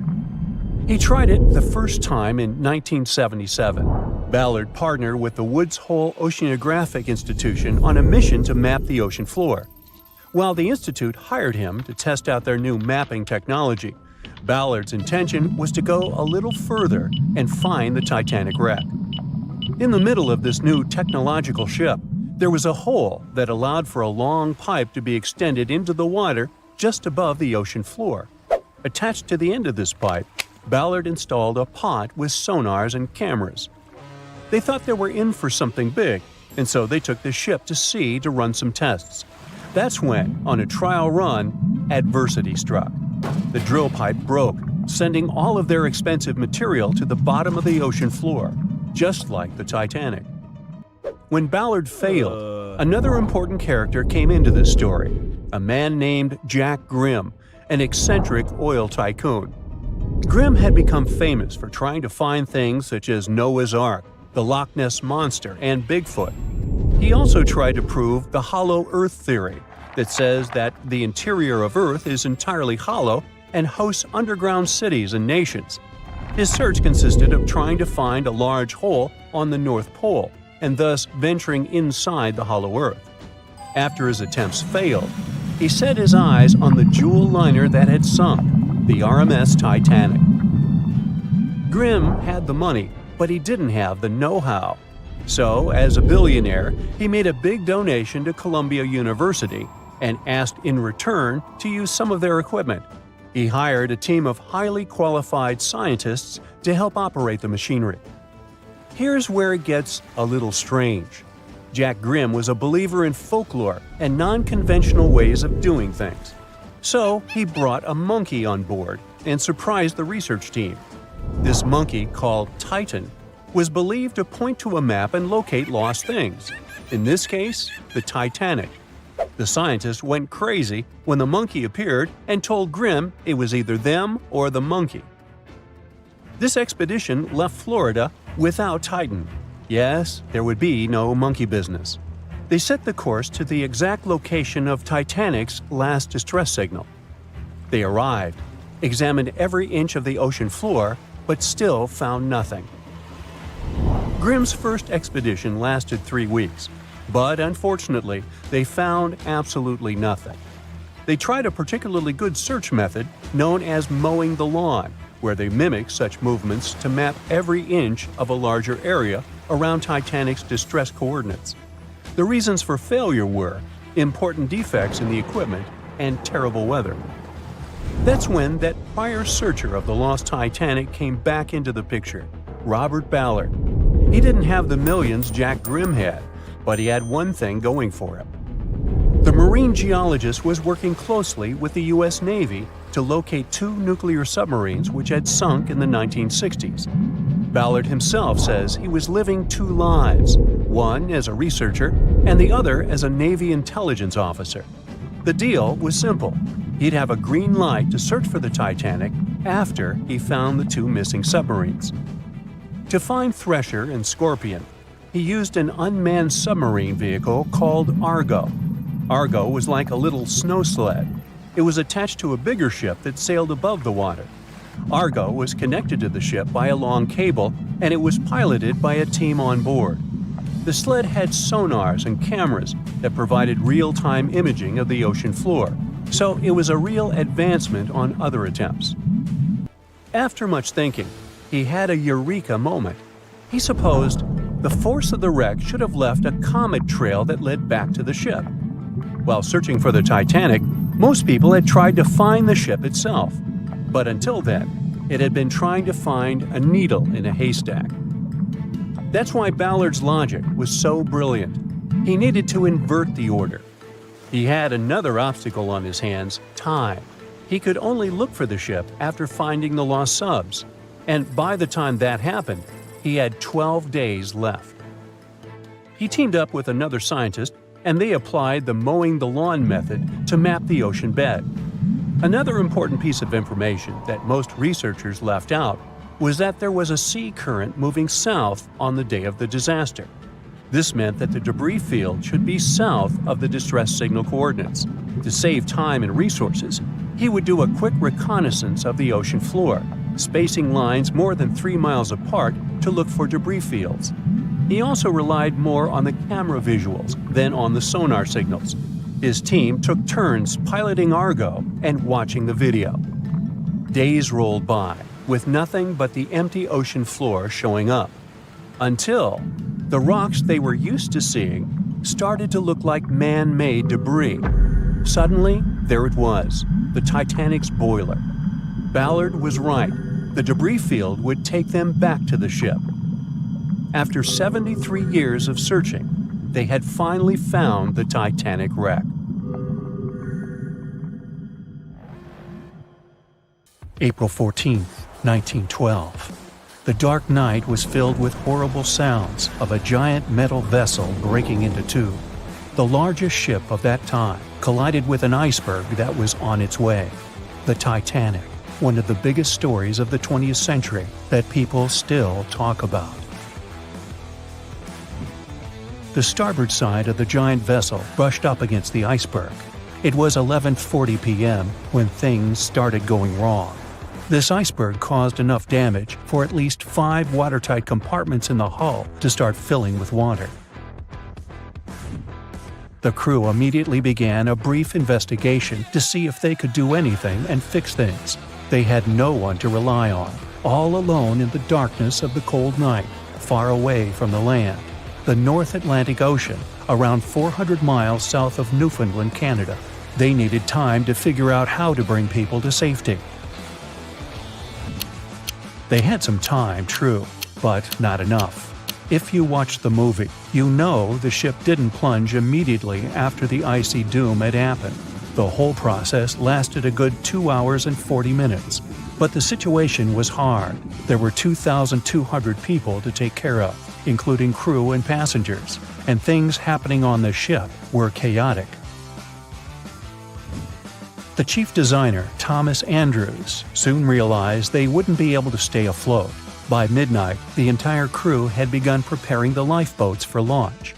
They had 20 boats with space for only 1,178 people, which was just a bit more than 50% of the people on board. The order was to get women and children to safety first. Crewmen were there to row and guide the boats. The scene over the next 2 hours gradually started escalating. The crew members had a task to wake up passengers and warn them something bad was happening. They wanted to place them into a fleet of lifeboats as soon as possible. At 12:15 a.m., some crew members sent out a distress signal. A steamship called Frankfurt was among the first ones that received the message and responded, but they were about 170 nautical miles away. Some other ships also got the message and offered their assistance, but sadly, they were too far away as well. At 12:20 a.m., the Cunard liner Carpathia got a distress signal from the Titanic and changed its course right away. They were 58 miles away at the time, and it would take them more than 3 hours to get there. 20 minutes later, the crew was lowering the first lifeboat. It was carrying only 27 passengers, although it had room for 65. Many of the lifeboats that were launched first were well below capacity. Crew members were worried, thinking the Davids wouldn't be able to hold a fully loaded lifeboat. And in the beginning, many passengers were just too afraid to leave the ship. They still thought Titanic was unsinkable and couldn't imagine the scenario that was going to happen 1 to 2 hours later. The crew was firing the first of 8 distress rockets. Unsuccessful. No one was close enough to help. By 1:20 a.m., they lowered 10 lifeboats. Number 8 had only 28 people in it. One of the passengers on the number 10 was 9-week-old Melvina Dean. She would later become the last survivor who lived until 2009 and turned 97. It was 2 a.m. already. 3 of the collapsible boats were the only lifeboats that remained on the ship. The bow of the vessel had sunk low and had tipped far under the surface. People around it could now clearly see stern propellers above the water. Crew members were lowering collapsible lifeboat D from the roof of the officers' quarters with over 20 passengers in it. As the ship's bow went under, the water was washing collapsible A from the deck. Those 20 people were struggling because their boat was partly filled with water. As crew members were trying to release collapsible B, it fell. Before they righted it, the water swept it off the ship. 30 passengers still managed to find safety on the overturned lifeboat. At 2:17 a.m., the ship's wireless operator decided to transmit one last distress call. A minute later, the light on the ship finally went out. Titanic and all left on board plunged into darkness. The bow continued to sink, and the stern was rising higher above the surface, which placed great strain on the midsection. Horrible sounds were filling the night. Titanic, this massive, legendary ship so many people placed their hopes in and were excited about, broke into two between the third and fourth funnels. Reports would speculate it took about 6 minutes for the bow section to reach the ocean bottom. The stern settled back in the water before it rose again into a vertical position. It remained in this situation until it finally disappeared into the ocean. At 2:20 a.m., the stern apparently retained air inside, and water pressure crushed it as it went down. The stern landed about 2,000 feet away from the bow. People consider the Titanic the fastest ship in the world. They thought it was unsinkable because 4 of its compartments could be flooded, and that still wouldn't cause a critical loss of buoyancy. Its life was problematic since its beginning.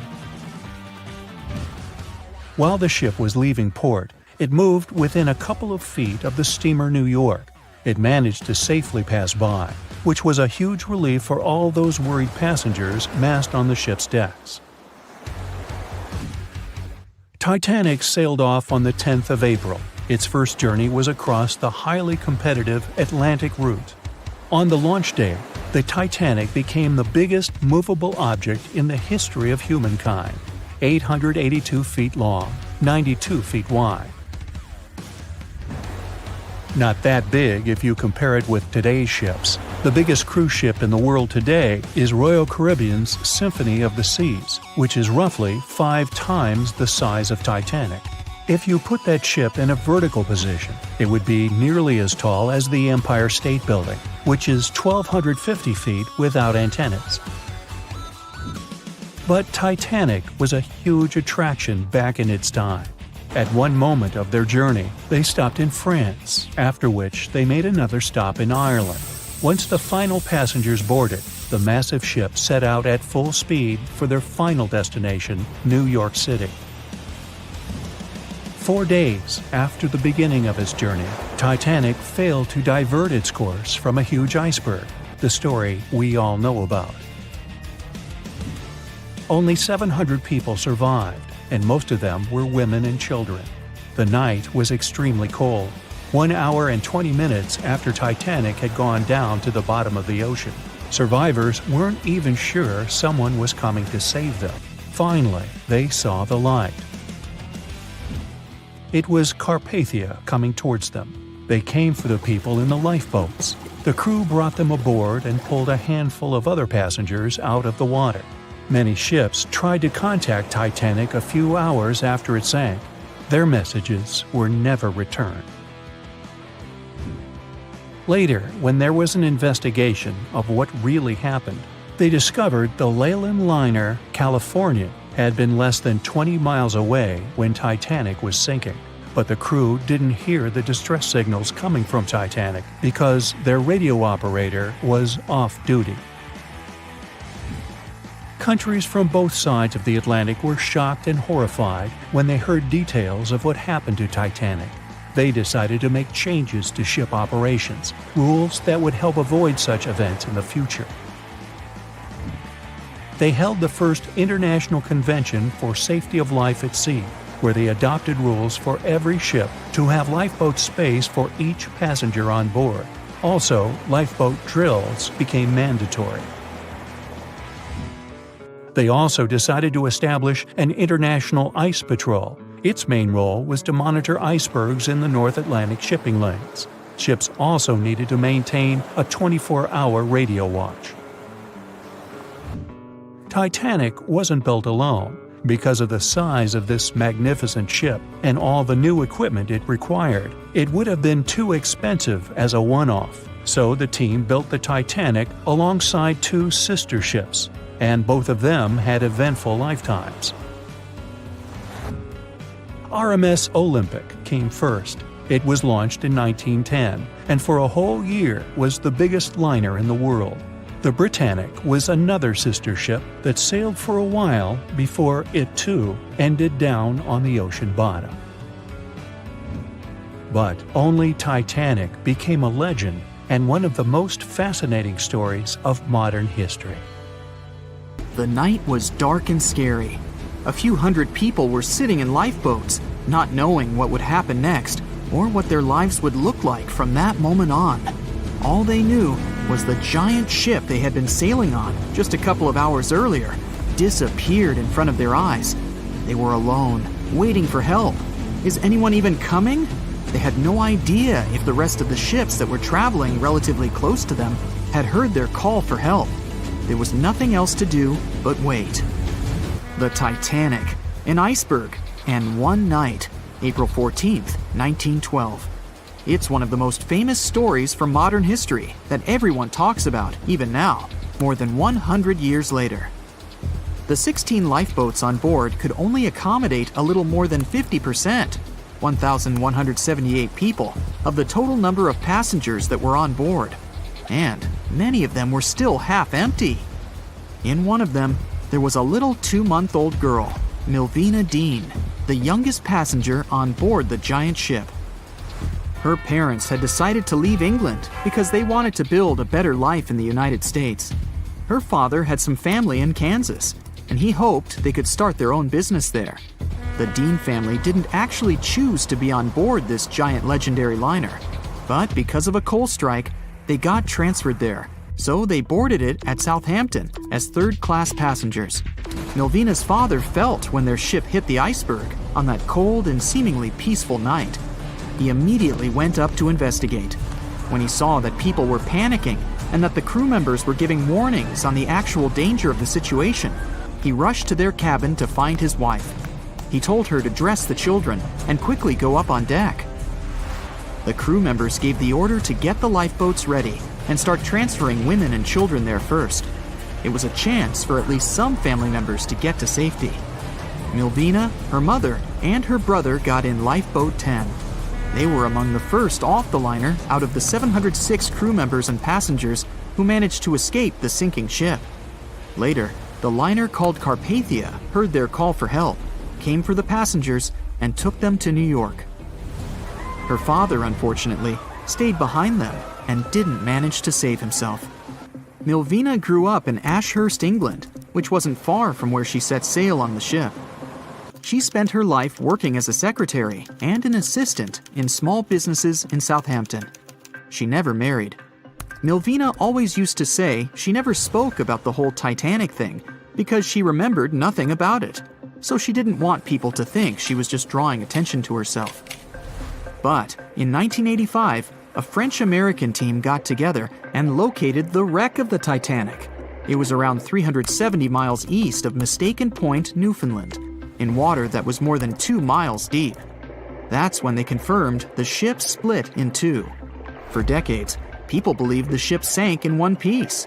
They thought the only significant damage was the damage the hull got from its contact with the iceberg. In reality, it broke in half, right between its third and fourth funnels. It happened shortly before the ship disappeared under the surface of the water, and the whole thing, starting from the moment when they hit the iceberg, lasted around 2 hours and 40 minutes.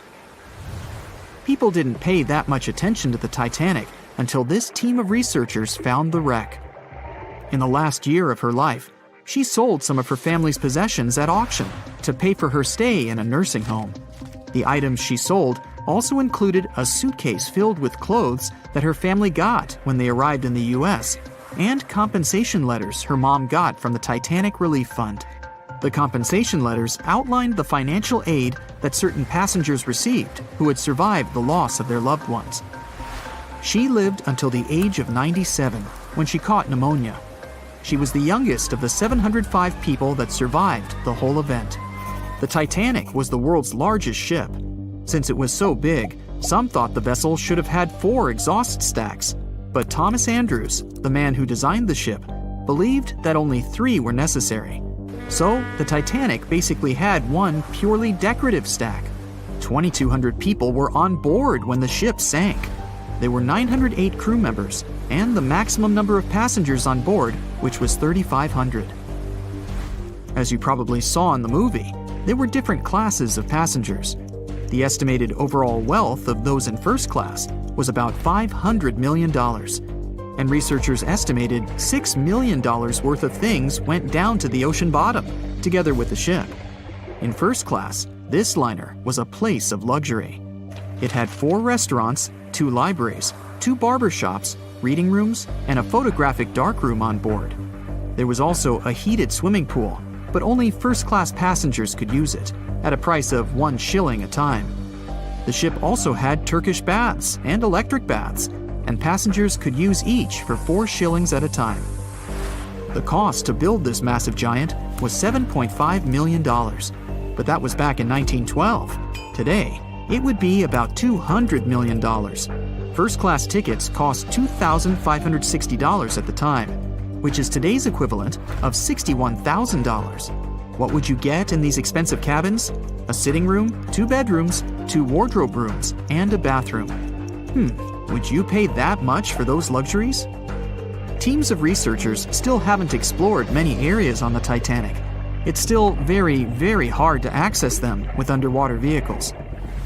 There was a lifeboat drill scheduled for the same day the Titanic sank, but it was called off for some reason. The crew had done just 1 lifeboat drill, and that was when the ship was still docked. But even if the crew members had been properly trained and each lifeboat had been filled, the capacity was still not enough to save each and every passenger. The Titanic was the biggest movable object in the world at that time. On May 31st, 1911, its immense hull made its way down the slipways and ended up in the River Lagan in Belfast. Over 100,000 people were there to see the launch, which took just a little more than a minute and went off without a hitch. The people who were in charge of the ship immediately towed the hull to a mammoth fitting-out dock. Thousands of workers spent most of the next year there working hard, building the decks and constructing all those luxury interiors that gave the Titanic its specific look. They were also installing the 29 giant boilers that would power the ship's 2 main steam engines. All that to get the title unsinkable. The ship had more than just one fatal flaw. You may have heard of one of its design flaws. The airtight bulkheads weren't completely sealed on top. This allowed water to flow from one compartment to another, which eventually sank the liner. And Titanic had more flaws. High sulfur content, cold temperatures, and high speeds largely affected the steel of the vessel's hull and the iron of its rivets. The steel here shattered, while the rivets popped out relatively easily. This was the reason the Titanic sunk 24 times faster than we'd expect. There are many theories about what really led to the sinking of such a giant. And one says a full moon from a couple of months before could be one of the reasons. It may have created very strong tides that sent a flotilla of icebergs southward. This was right in time for the Titanic's maiden voyage. Research says an optical illusion prevented the ship from getting help. One famous British historian, Tim Moulton, thought the atmosphere on the night of the sinking created specific conditions that made it very hard for the crew members to spot icebergs. They partially caused something called superrefraction. The extraordinary bending of light causes miraging, and several ships in the area recorded it. Not only did this prevent the crew from seeing the troublesome iceberg in time, but it also stopped one of the ships that could have offered help from identifying the call for help and communicating with the Titanic crew. Also, some say the ship was traveling too fast. From the start, they blamed the skipper for sailing such a big liner at such a high speed, 22 knots, through the cold and unpredictable waters of the North Atlantic, which was full of hidden icebergs. April 1912 marked one of the most terrible tragedies in the history of the world. The most unsinkable vessel, the pinnacle of engineering at that time, the huge Titanic, sank. On that dark, moonless night, the ship had many chances to save its passengers. There was another ship just a few miles away that could have saved the Titanic, but it didn't. It wasn't a phantom ship, and it's not some legend or a theory. This is a documented reality. There are records and witnesses' statements confirming this. But why didn't this ship help? Let's find out what happened that night by looking at these events from 3 different points of view. Let's start with the Titanic version. 11:30 p.m. The moon hides behind black clouds. Visibility is bad. Everything is calm on the Titanic. Under the captain's guidance, the communications operator stays in touch with the mainland through the radio. At this moment, some stranger breaks into the frequency, interrupting the operator's communication. It's unclear what this strange man wants and what he's talking about. The operator doesn't try to figure it out. He shouts at the guy, demanding him to disconnect. The connection is interrupted. At 11:40 p.m., the Titanic crashes into an iceberg. The ice breaks the hull. Water begins to flood the lower decks. Nobody is panicking yet. 20 minutes later, at midnight, the ship's crew sends a distress signal through the radio frequency. Few people understand how bad the situation really is. After 20 minutes, at 12:20 a.m., they start lowering lifeboats with passengers. At 12:25 a.m., they receive a response to the distress signal. This is RMS Carpathia. Their captain reports they're already sailing at maximum speed towards the Titanic. But the problem is that the crash site is 58 miles away. This means Carpathia will only be here in 4 hours. At 12:45 a.m., the sinking ship's crew release rockets into the air. These flares are one of the main reasons for the terrible fate of many passengers, but more on that later. 90 minutes later, the Titanic's deck breaks and the ship dives underwater. At 4:10 a.m., the Carpathia finally arrives at the shipwreck location. The crew members make heroic efforts to save all the people. They take 705 survivors on board. At this moment, another ship appears. It's SS Californian. The Carpathia sails towards the New York coast with all the people. The Californian floats in search of passengers and finds nothing but wreckage. The ship was only a few miles away while the Titanic sank into the icy water. The Californian could have saved these people, but did nothing. Its captain, Stanley Lord, made one of the most terrible acts that a sailor can allow. He didn't help a sinking ship. When the world found out about all this, they detested Captain Lord. They couldn't bring charges against him, and the trial didn't punish him. But his career was ruined entirely, as no other ship company would hire him. Despite this, he never confessed he had been guilty. Before he passed away, the captain said it hadn't been his fault. If this was true, then what happened there? This brings us to the Californian version. It's the night of April 14th. The Californian is sailing in the cold waters of the North Atlantic. The ship gets into a section with a lot of icebergs. At 10:10 p.m., Captain Lord stops the ship. It's too dangerous to move around this area, as they can damage the hull. At 11 p.m., the ship starts drifting. It's impossible to move in such conditions with such poor visibility. The captain knows that the Titanic is coming here, so he orders the radio operator to warn the ship about the danger. Radio operator Evans turns on the receiver and tries to contact the Titanic. He spends about 30 minutes on it. The connection is finally established. At this moment, the Titanic radio operator is speaking with the mainland. Evans interrupts this conversation and tries to warn the ship about icebergs. The operator doesn't understand Evans' words. He's annoyed because Evans broke into the channel so brazenly. He shouts at Evans and cuts the connection. Tired, Evans turns off the receiver and informs his superiors about the incident. It's still a mystery how the captain reacted to this news. He probably thought the Titanic knew about the danger. He lets Evans go to bed. If Evans hadn't turned off the radio and waited 1 hour, he would have heard a distress signal from the Titanic. But you shouldn't blame him. At this point, he has no official reason to stay at the transmitter. Evans is too exhausted and can't fight drowsiness. So, Evans goes to bed. The Titanic begins to sink. Its captain sends a distress signal. The operator on board the Carpathia catches it, but the Californian doesn't, since the receiver is turned off.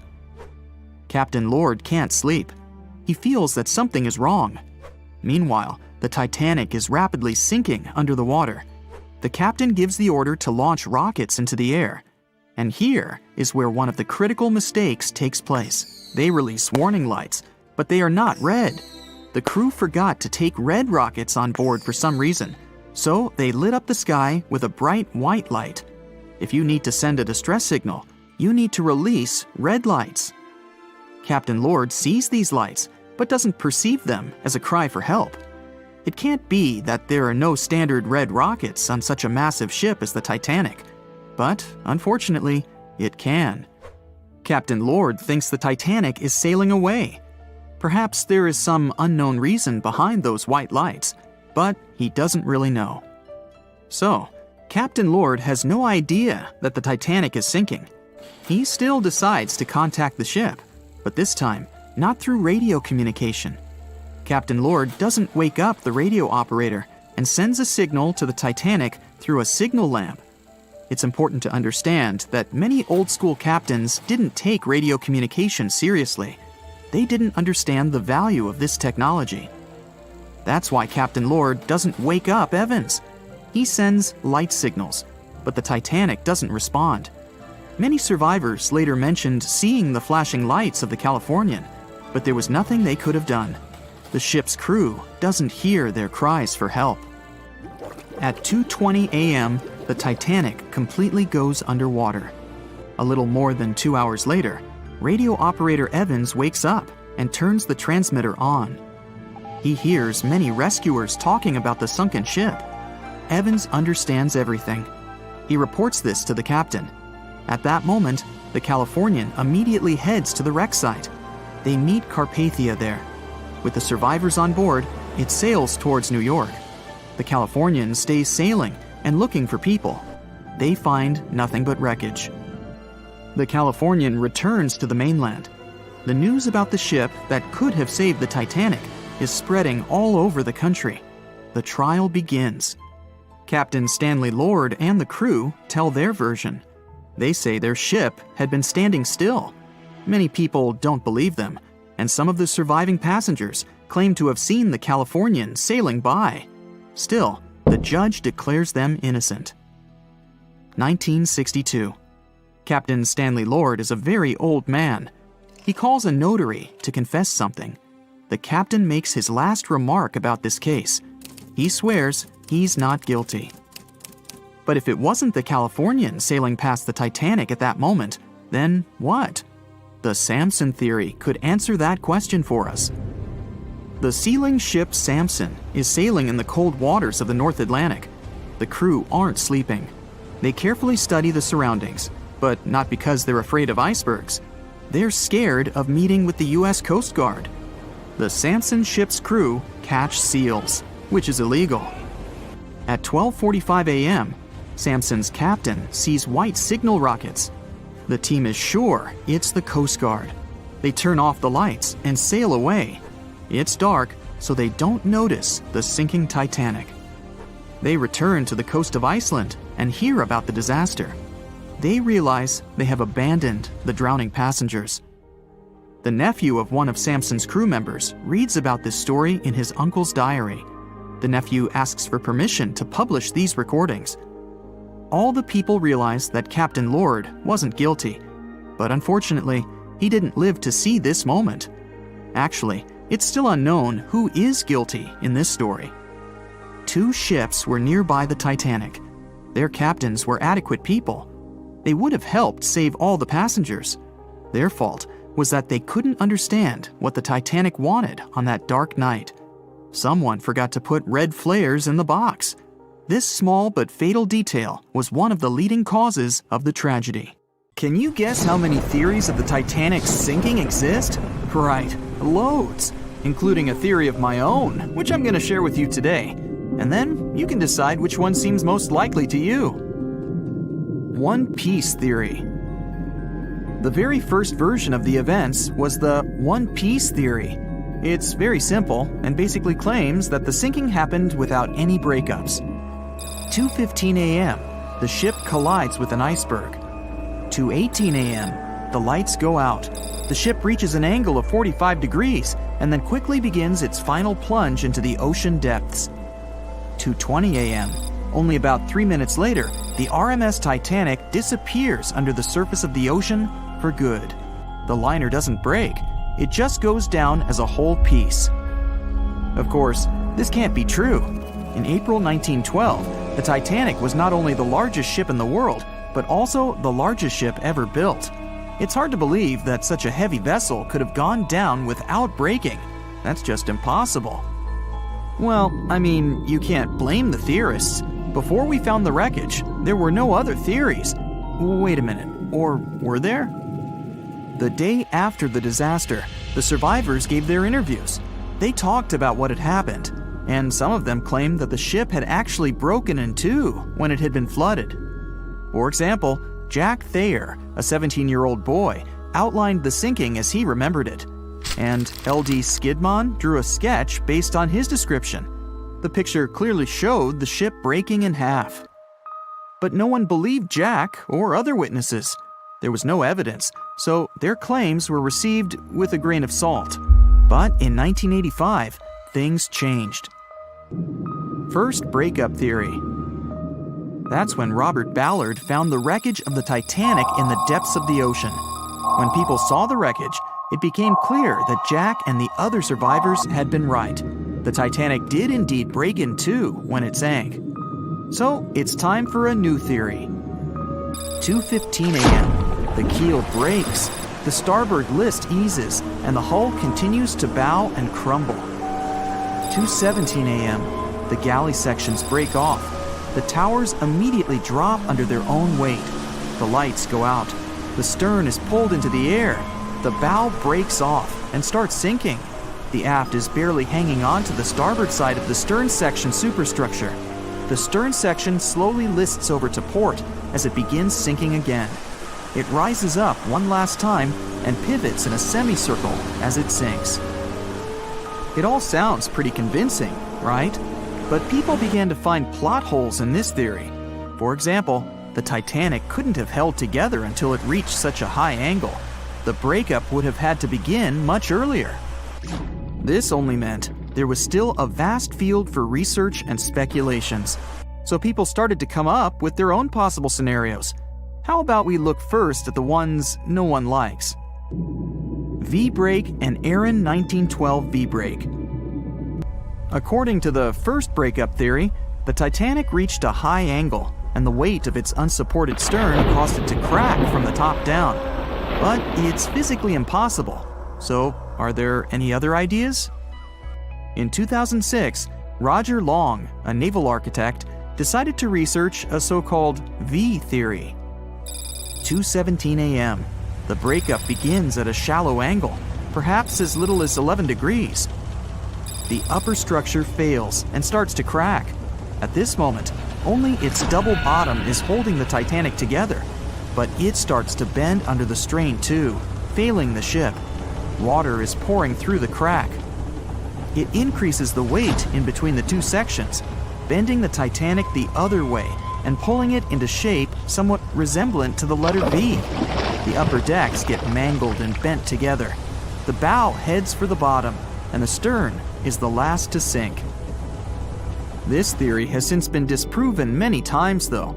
Roger Long believed it because the broken edges of the upper decks in the Titanic's bow section were all mangled and crushed.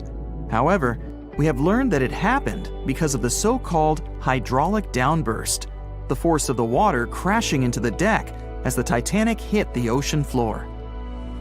Another V-brake theory states that the bow had risen out of the water after the break. This theory was mainly peddled by one former Titanic enthusiast. But not only has this theory been proved to be physically impossible due to the bow's incredible mass, it was also inspired by incorrect information. Remember Jack Thayer? Well, it was based on his sketch and the words of a couple of passengers. But the truth is, none of them had ever seen the Titanic break down like this. Jack himself even stated in an interview that the sketch was completely out of context to what he had actually seen. It was drawn by a passenger on the Carpathia, the ship that received the Titanic's distress signal and came to its aid. It couldn't be used as evidence. Now that we know this, let's move on to the theories that most people believe in. James Cameron's banana peel theory. Who hasn't seen the legendary movie about the Titanic, right? It became the leader of the 70th Academy Awards ceremony in the number of nominations and awards, and deservedly so. But did you know that James Cameron had been interested in the Titanic for many years and studied the ship's history? His books and research are very detailed, and he even came up with his own version of the events. It's called the banana split theory, and this is actually what you could see in the movie. Here's how it goes. The Titanic reaches a 23-degree angle and fractures down to the keel. The double bottom acts as a hinge as the stern falls down. When the double bottom fails, the bow and the stern separate. The stern lists to port, standing vertically, and then begins to go underwater. This theory is the most scientifically accurate one, along with Roy Mengat's theory. Wait, who's Roy Mengat? Mengat theory. Roy Mengat was an engineer who came up with the most plausible theory for the time being. 2:17 a.m. The lights go out on the Titanic. At this moment, the ship is at an angle of 20 to 23 degrees. Suddenly, the vessel snaps in two just around the third funnel. It causes the stern to settle into the water. The keel fails first. The draft and lower hull are crushed and break apart. Water surges into the bow and stern of the ship through the huge cracks, causing the bow section to sink beneath the waves. The stern rises up to the angle of 70 to 90 degrees, and then it sinks too. This theory seems to make the most sense, but it's quite controversial. The survivors who saw the breakup stated that the stern had settled back with the bow completely missing. Mengat's theory, however, contradicts that statement, while James Cameron's scenario takes this into account. Are you thinking what I'm thinking? The truth must be somewhere in the middle. My version. Now, as promised, I'll provide you with my version of the events. Well, it's not really my theory, more like a combination of Roy Mengat's and James Cameron's ones. I believe that James Cameron was right about the breakup. 2:17 a.m. The ship is at a high angle. The lights go out. Then it snaps into two pieces. The bow starts sinking. The double bottom is still attached to the stern for a minute or so. Once the double bottom fails, the two parts separate and the bow goes down. Then, as Mengat said, the stern rises up at a high angle, and then it begins to sink vertically. It might have actually happened because the survivors stated that they had seen a clean break. This means it couldn't be hidden. And they had also seen the stern staying vertically in the air for a long enough time, probably a few minutes, before disappearing. Anyways, all of these are just speculations. Regardless of how the Titanic broke apart and sank, it was a great tragedy. It's already been 110 years since the Titanic collided with an iceberg and sank. Did you know that in 2022, the Blue Star Line Company is completing the construction of an exact replica of the Titanic? Called the Titanic II liner, the ship will be sent sailing along the same route with 2,400 people on board. Let's hope that everything goes well for them. Meet Arthur John Priest. No, he isn't famous for being a painter or for discovering some long-lost treasure. He didn't invent some cool gadget or break any world records. No, Arthur John Priest is famous simply for being unsinkable. Proving one can be both lucky and unlucky at the same time, Priest was involved in and survived several mishaps at sea, including the fateful maiden voyage of the Titanic. Priest was not a rich man interested in sailing for pleasure. He was part of the working class, employed as a stoker or fireman, stuck for hours within the hot bowels of large steam-powered vessels. His job was dirty and difficult. He was responsible for keeping the furnaces lit, feeding them coal to ensure enough steam was produced for the engines to work. He had to be careful about not overheating the system or setting fire to the whole ship. The furnaces had to be carefully watched and constantly fed. He breathed it all in a while, working and fighting with the sweat and the dirt. He would often work shirtless because of the heat and was always covered in black coal dust. And when he finally had a break, his shared living quarters were nearby in the same part of the ship. He must have been good at his job, though, because he had no trouble finding work. But wherever he went, bad luck seemed to follow.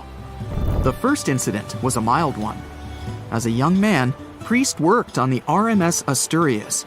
The passenger liner first set sail in 1907, traveling between Southampton in the UK to Buenos Aires in Argentina. At some point during its maiden voyage, the ship suffered a small collision. The damage was bad enough that the ship returned for repairs. Thankfully, there were no reports of any serious injuries. Priest, unfazed, simply went to work on another ship, but his bad luck lingered on the Asturias. In 1914, the Asturias became a hospital ship, helping care for sick men and women around Europe while bringing them home to England. But in March 1917, at just around midnight, the ship was struck by a foreign object. Its hull was breached and the engine room flooded. The captain ordered everyone to abandon the ship, sending crew, patients, and health staff scrambling for the lifeboats. The vessel was still moving, powering through the water because the main controls, located within the flooded engine room, could not be turned off. The captain refused to leave the ship while people were still trying to escape. He was able to aim the Asturias towards Bolt Head, where it finally hit land and couldn't sink. The remaining lifeboats were lowered and the final survivors made it to safety. When they studied the damage on the ship later, the Asturias was declared a total write-off. It might be hard to pin this particular disaster on Priest. After all, he wasn't even on the ship at the time. But it seemed that many of the ships on which he served were destined for trouble. His bad luck followed him to his next job on the RMS Olympic, a massive ocean liner. The Olympic was big. In fact, it had been designed and built as part of the fleet that included the Titanic. But with size came sacrifice. The Olympic was great at moving in one direction, but very difficult to handle when it needed to turn. It was September 1911. The Olympic was trying to alter its course. The Hawk, a smaller ship sailing nearby, didn't give the larger vessel enough room to maneuver, and the two slammed into each other. Because the Hawk was engineered to deal with potential confrontations when out at sea, its reinforced bow tore through the Olympic. Two large gashes appeared on the ocean liner's side. The propeller shaft was badly twisted, and worse, the ship began to take on water. Somehow, the Olympic made it to shore without sinking, and nobody was seriously hurt. Priest had no idea that this was just a small taste of what his future held for him. He next found employment on a brand new ship, a better ship, an unsinkable marvel that was said to be the biggest vessel to have ever been built. Yes, he was going to work on the Titanic. And what a job! It took 29 boilers, requiring 850 tons of coal a day to produce enough steam to power the Titanic. Priest was just one of 150 stokers toiling away in the ship's underbelly, keeping those fires burning day and night. He made around $30 a month. But on April 14, 1912, he would find himself flung from a world of extreme heat to one of blistering cold. At approximately 11:35 p.m., the crew spotted an iceberg. The Titanic tried to avoid it, but the alarm had been sounded too late. 5 minutes later, the two collided. The iceberg tore through the hull, and the once watertight compartments inside were badly ruptured. As the cold Atlantic water flooded in, the ship began to sink. Distress signals were sent, but the closest ship, the Carpathia, was over 3 hours away. In the dark of night and stuck in the middle of nowhere, the crew and passengers panicked. Those who could scrambled for the lifeboats. Others jumped into the icy waters. In total, only 706 survived that terrible night. Priest, at the time of the collision, was down in the ship's lower quarters. He was on break, relaxing from a hard day of work. And as the ship went down, so did his chances of survival. He and his fellow workers were in the most dangerous position on the ship. They had to make their way through a maze of corridors and gangways, some of which were flooded, in a mad dash to the deck. And then they faced the frigid water, jumping in and desperately swimming to safety. The ocean was so cold that Priest even suffered frostbite before finding his way onto a lifeboat. He was one of only 44 stokers to survive that night. After an experience like that, most of us would never set foot on a boat again. But Priest had to work. His next job also ended in disaster. He was offered employment on the HMS Alcantara. It went down in 1916, and Priest was again one of the few to make it to safety. He was badly wounded in the process. But he kept pressing his luck, and his next job as a stoker may have felt eerily familiar. He would be working on a ship built by the same people behind both the Olympic and the Titanic. And this ship, named the Britannic, was the biggest of the three. It was also believed to be a superior vessel, fitted with new safety features after the Titanic sank. For example, it had 48 open lifeboats, 46 of which were the largest ever used on a ship before. 2 of these were even motorized and equipped with special communication devices. The good news? The Britannic survived its first trip without incident. It was already doing better than the Titanic ever did. However, on November 21st, 1916, the Britannic was shaken by a loud explosion while traveling through the key channel in the Aegean Sea. The hull was damaged, and some of the compartments began to fill with water. But, unlike the Titanic, the Britannic had been designed for just such an emergency. It had been fitted with 5 watertight bulkheads. Intact, these would help keep the ship safe and floating for a much longer period of time. But there was one issue. Portholes along the lower decks had foolishly been left open. As the ship tilted, the portholes let in water, which flooded the Britannic and hastened its descent into the sea. This effectively made those watertight bulkheads useless.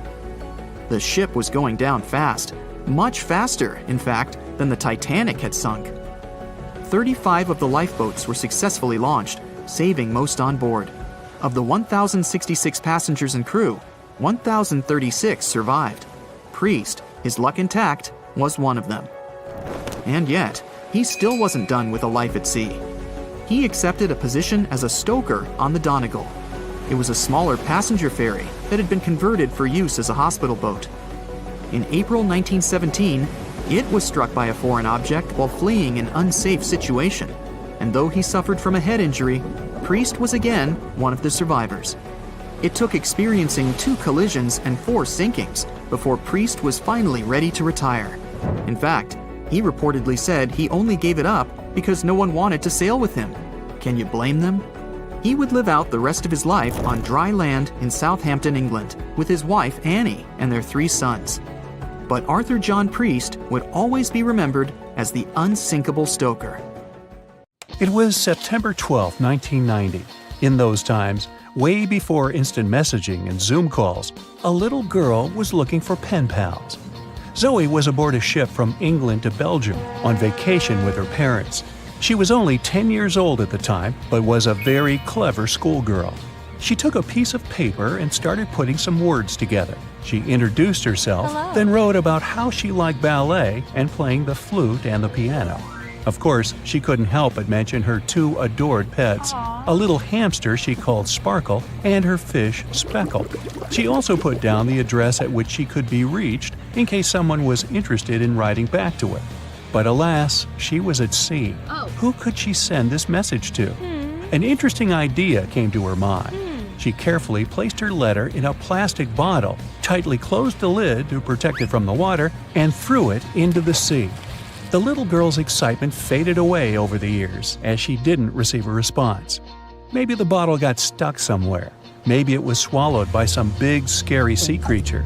Or maybe the water actually poked through the plastic cap and destroyed her message. Many years later, on Christmas, a letter for Zoe was received at her parents' house under her maiden name. The postage signaled that the message was from Europe. It was from a Dutch couple, Piet and Jacqueline Leteau, who had found her delicate bottle and were very considerate to write back. They pointed out that they had found the letter among the debris thrown at the shore by the sea. Zoe's letter had been stranded for a staggering 23 years at sea and traveled for more than 350 miles to reach its final destination near Rotterdam in the Netherlands. That's quite a voyage for a small plastic bottle. A story similar to that of Zoe is the strange connection between two little boys. A little German boy named Frank Uzbek was on a boat traveling to Denmark when he got the same idea as Zoe. He was 5 years old at the time he put together a message and threw it into the unknown. The year was 1987. He got his response years later when he was 29. His letter, just like the one Zoe would send a couple of years later, had been at sea for 24 years. His message was found by a boy named Daniel Korotkin while he was on a walk with his parents on the Koronian Spit near the Baltic Sea. Daniel was lucky that his father knew enough German to translate the message. The unlikely friends eventually met via video call in 2011.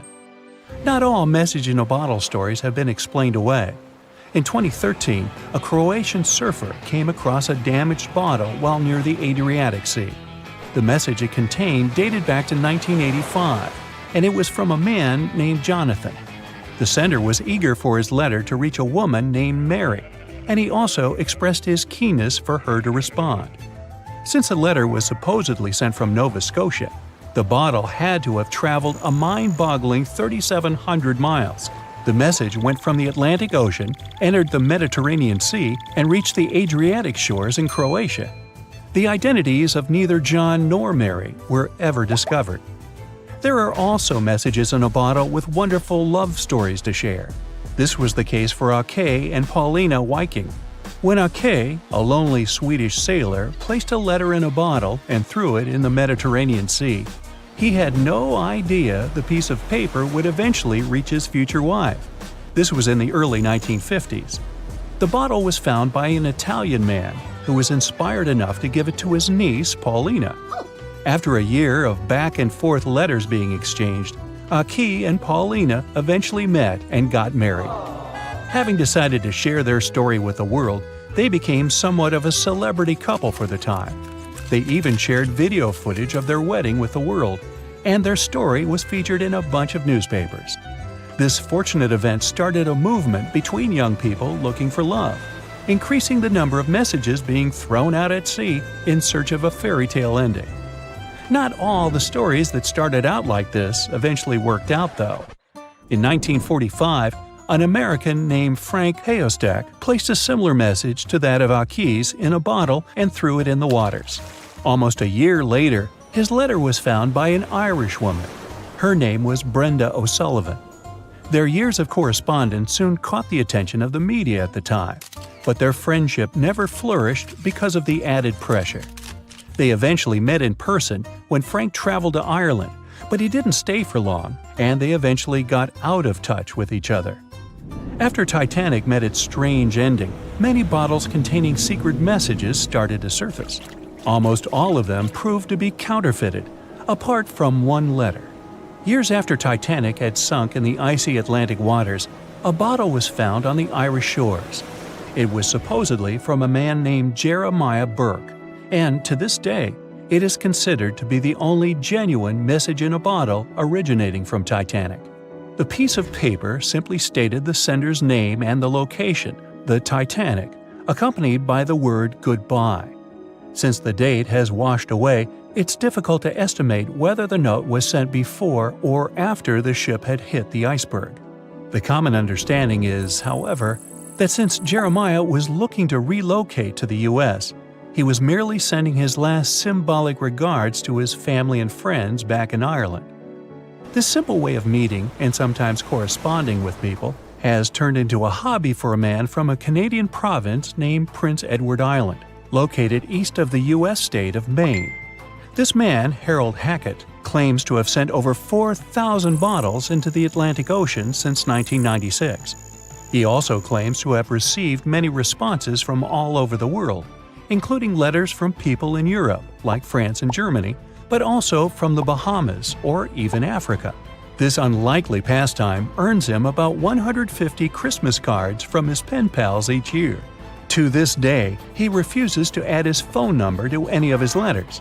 This way, he ensures that if people ever want to contact him, the only means of doing so is via a written letter. He's also studied the best times to send the messages in the water based on the direction of the winds and the currents. Now, some bottles spend a whole lifetime at sea after being cast away by their sender. It was the case for a British man that wrote a message and placed it into a bottle before throwing it in the English Channel in 1914. His name was Thomas Hughes, and he wanted to direct the message to his wife, but was polite enough to write a letter to whoever got their hands on the bottle first, asking them to redirect the piece of paper accordingly. The bottle didn't reach his wife, since it was found 85 years later on the Essex coast. The man that stumbled upon the bottle was kind enough to reach out to the family and place the message in possession of Thomas's daughter. And 85 years isn't the longest time for a small bottle to be cruising the waves. A scientist named Hunter Brown was studying currents in the North Sea when this idea came to his mind. He placed the same message in almost 2,000 bottles and requested the unlikely recipient that they write back with the location of their discovery. He thought this method would help him better understand the layout of the North Sea currents. A bottle was found about 11 miles from its original departing location after 97 years. To this day, more than 300 of the original bottles relating to Hunter Brown's project eventually made it to the shore. Not all of the messages that were found in bottles got replied to via physical letters. Oliver van de Walle threw a bottle containing a letter on the English coast while he was on vacation with his family. He was 14 at the time. 33 years later, a woman reached out on Facebook claiming she had gotten his message and tracked him down through his social media profile. At first, he hardly remembered having placed the letter in the bottle, but he eventually recounted the events, even the fact that he sealed the bottle with candle wax to make sure it was leak-proof. And then there's Christina Aguilera and her bottle. No, wait, hers is about a genie in a bottle. Okay, never mind. Staying in the water that's 70 degrees Fahrenheit for a long time definitely won't do your health any good. A water temperature of 50 degrees Fahrenheit is a nightmare. It feels much colder than the air of the same temperature. The passengers of the Titanic were in 28 degrees Fahrenheit water. Can you imagine how cold it was? Even the iceberg that the Titanic met was warmer. The water didn't freeze because of the high salt content. But what if the temperature had been higher? What if the Titanic had sunk in warm water, say 120 degrees Fahrenheit? Theoretically, this could have happened had the waters of the North Atlantic met a warm undercurrent from the southern part of the ocean on disaster day. But this heat wouldn't have been enough. The ocean area is too vast, and the temperature is too low at night. The warm undercurrent alone wouldn't have made a difference for people who were overboard. But if the Titanic had sunk in another place at one particular moment, perhaps then all people could have been saved, thanks to an incredible natural phenomenon. Now, on board everybody, our voyage to a parallel universe begins. It's a moonless night on April 14th through 15th.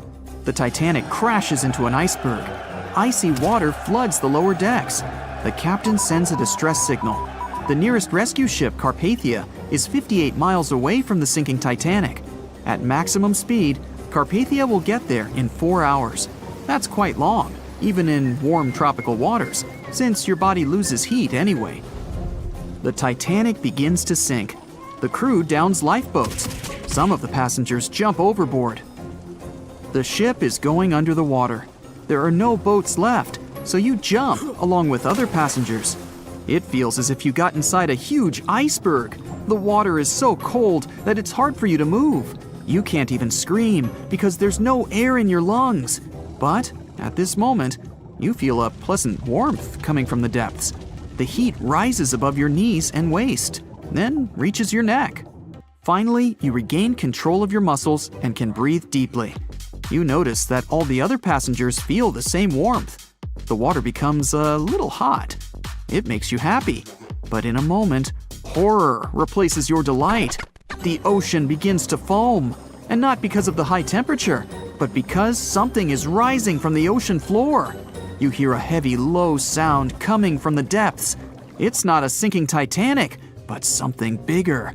You can see a huge iceberg nearby. It's melting, and a huge chunk is breaking off from it. A million bubbles appear on the surface. Then you feel something hit you in the leg. Thousands of strange lightweight rocks are rising from below. There are also massive plates among them. People use them as lifeboats. You climb on one of those rocks and look at the ship. It doesn't sink, since all the water is bubbling and pushing the vessel up. You take one of the small rocks and understand everything. It's pumice. An underwater volcano has woken up right under the ship. Thousands of tons of volcanic rock are floating to the surface. When it erupts, its magma shakes the entire space, heats the water, and destroys the seabed. But it doesn't result in anything destructive on the surface. The enormous pressure of hundreds of millions of gallons of water suppresses the volcano's power. Molten rocks of the Earth's crust are pressed against the seabed, and pumice rises to the surface. And here's why it happens. The upper part of Earth consists of many solid parts, tectonic plates. These plates collide with each other and divide. And when one part separates from another, the magma immediately comes up. So, all volcanoes are these unstable fault sites. If the Titanic had sailed over one of these areas during an eruption, many passengers would have been saved. Back in the parallel universe, you notice the Titanic starts sinking again. The water is no longer bubbling. The volcano has gone out. In a matter of seconds, the ocean turns icy again. Fortunately, you have your pumice lifeboat. This is enough to wait for rescuers. But let's imagine a situation with no underwater volcano and an iceberg. A situation when the water was warm from the very beginning. One of the engines in the motor compartment of the ship breaks down. Several pipes burst because of increased pressure, and now there's a crack in the ship's body.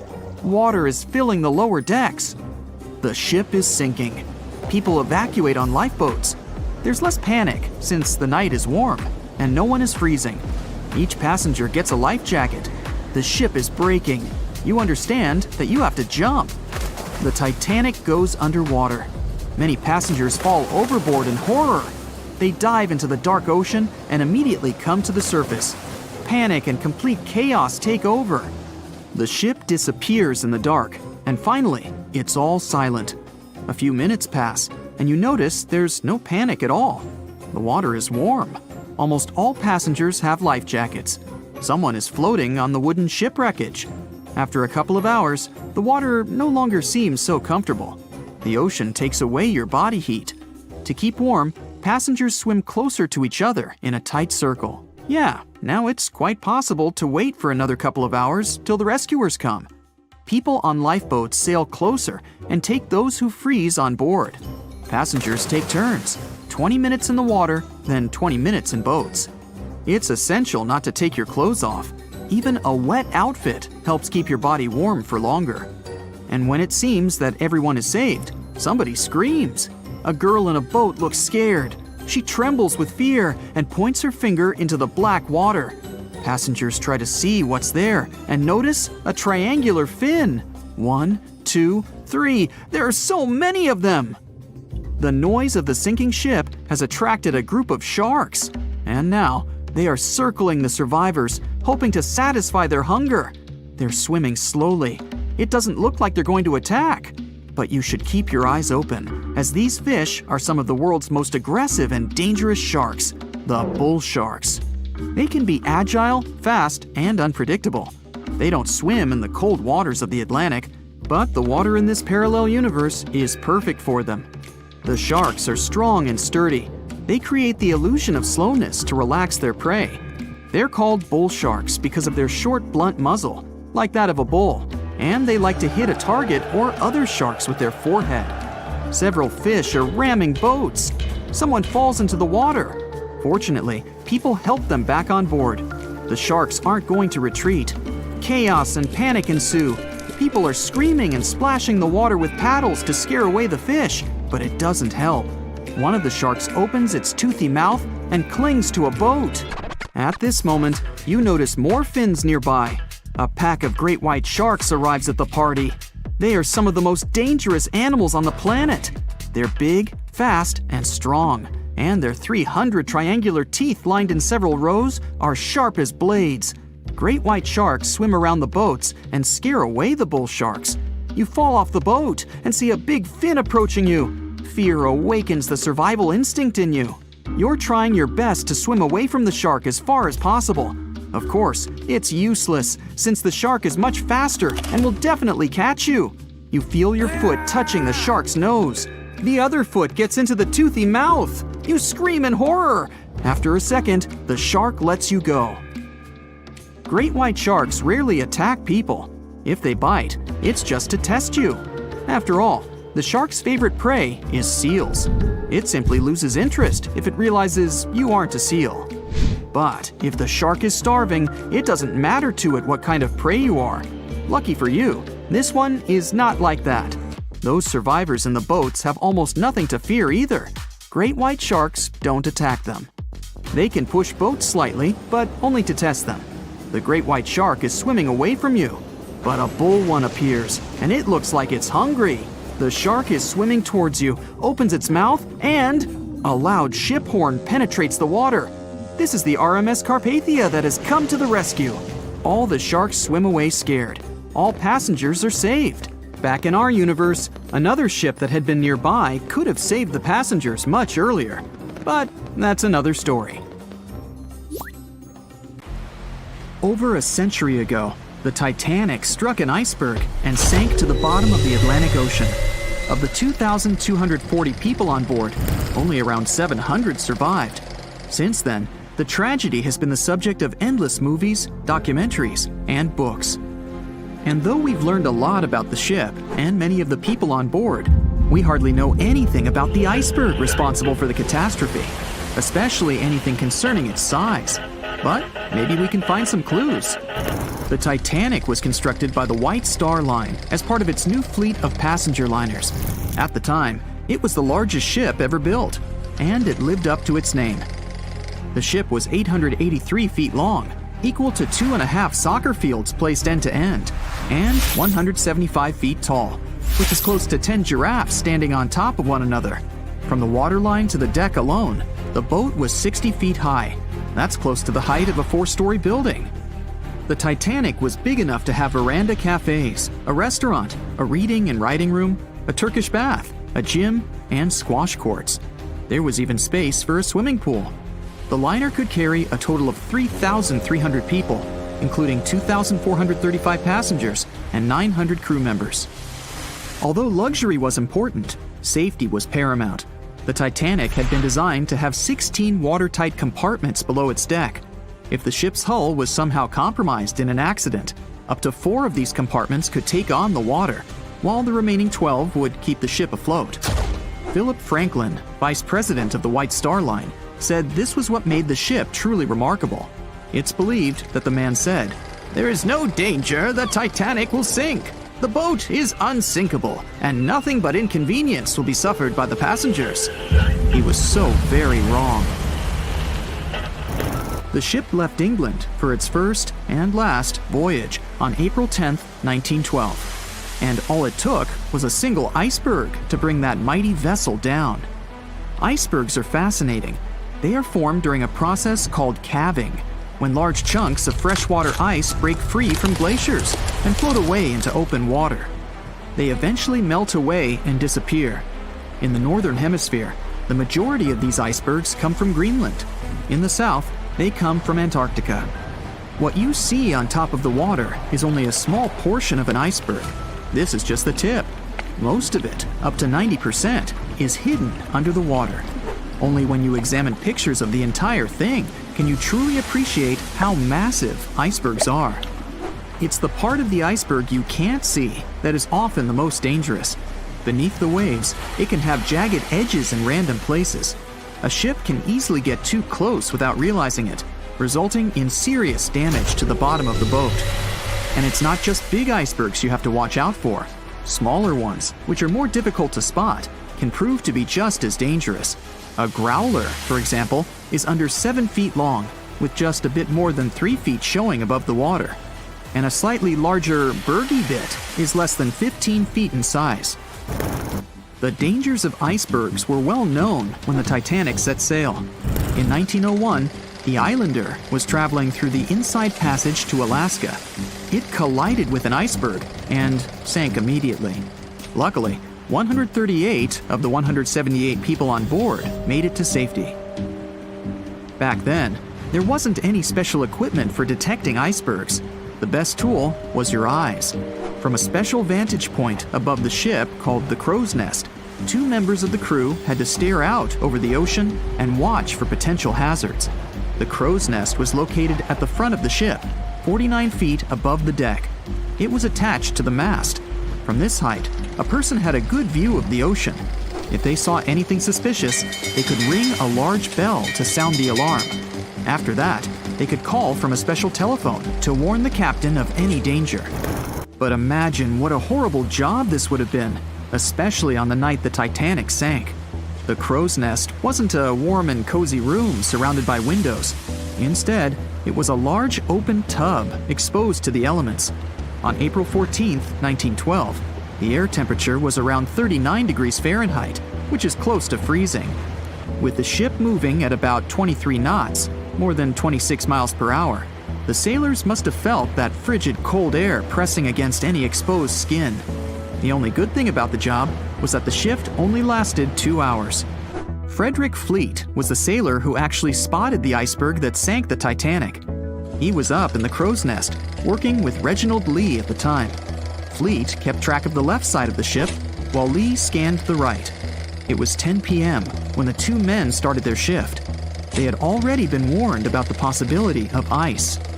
But when you're cold and it's dark, it might feel like an impossible task. Even worse, the 2 men didn't even have binoculars to make the job any easier. Fleet would later insist that having binoculars would have prevented the tragedy. With about 20 minutes remaining on the job, the sailors noticed the iceberg. Fleet rang the bell, once, twice, and again. He then called up to the bridge to inform the crew. At first, the call seemed to come in the nick of time. The ship's engines reversed, and the massive ocean liner managed to turn. It wasn't enough to miss the iceberg, though. Ice showered down onto the ship's deck. The iceberg tore through the hull, and water flooded in. 2 hours and 40 minutes later, the Titanic was gone. And here we have clue number 1. The iceberg was big enough to be spotted with the unaided eye in the dark of the night without any binoculars. It was also tall enough for bits of ice to fall down onto the ship's deck. Since this all took place long before social media and smartphones, nobody on board would have been taking photos or videos at the time. So, of course, we don't have any footage of the actual iceberg. But there are photos of the possible iceberg from later that day. The SS Prinz Adalbert was sailing near the area on the morning of April 15, 1912. The steward on the ship had not yet heard about what had happened to the Titanic. But when he spotted an iceberg floating by, he was compelled to photograph it. Why?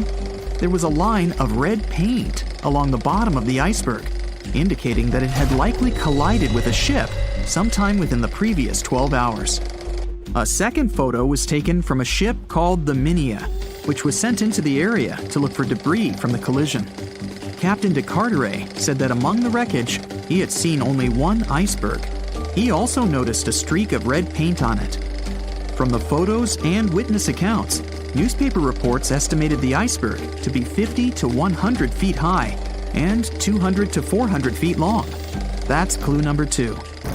The iceberg that hit the Titanic probably started its ocean journey from Greenland's coast, heading past the Baffin Bay to the Davis Strait. From here, it must have slipped through the Labrador Sea and finally reached the Atlantic. And that, in itself, is pretty impressive.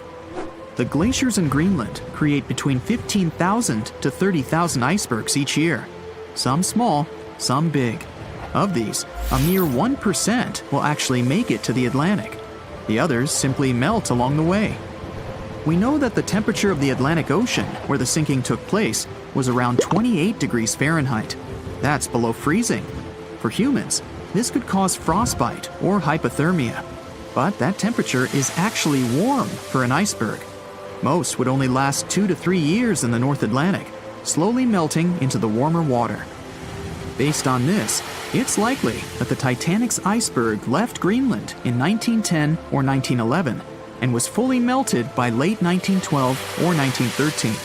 But since it did make it to the Atlantic and managed to cause significant damage to the ship, we have clue number 3. We will never know for certain the size of the iceberg from that day, but we do know that it definitely wasn't a growler or a bergy bit. Both those types of icebergs are much too small. And if the ice was indeed scattered across the deck during the collision, the iceberg must have been a little taller than 60 feet. The newspaper estimates are probably as close as we're going to get. The iceberg that took down the Titanic was indeed a formidable one. And icebergs are still a threat. As recently as 2007, the cruise ship Explorer struck one and sank in Antarctica's Weddell Sea. Luckily, everybody survived.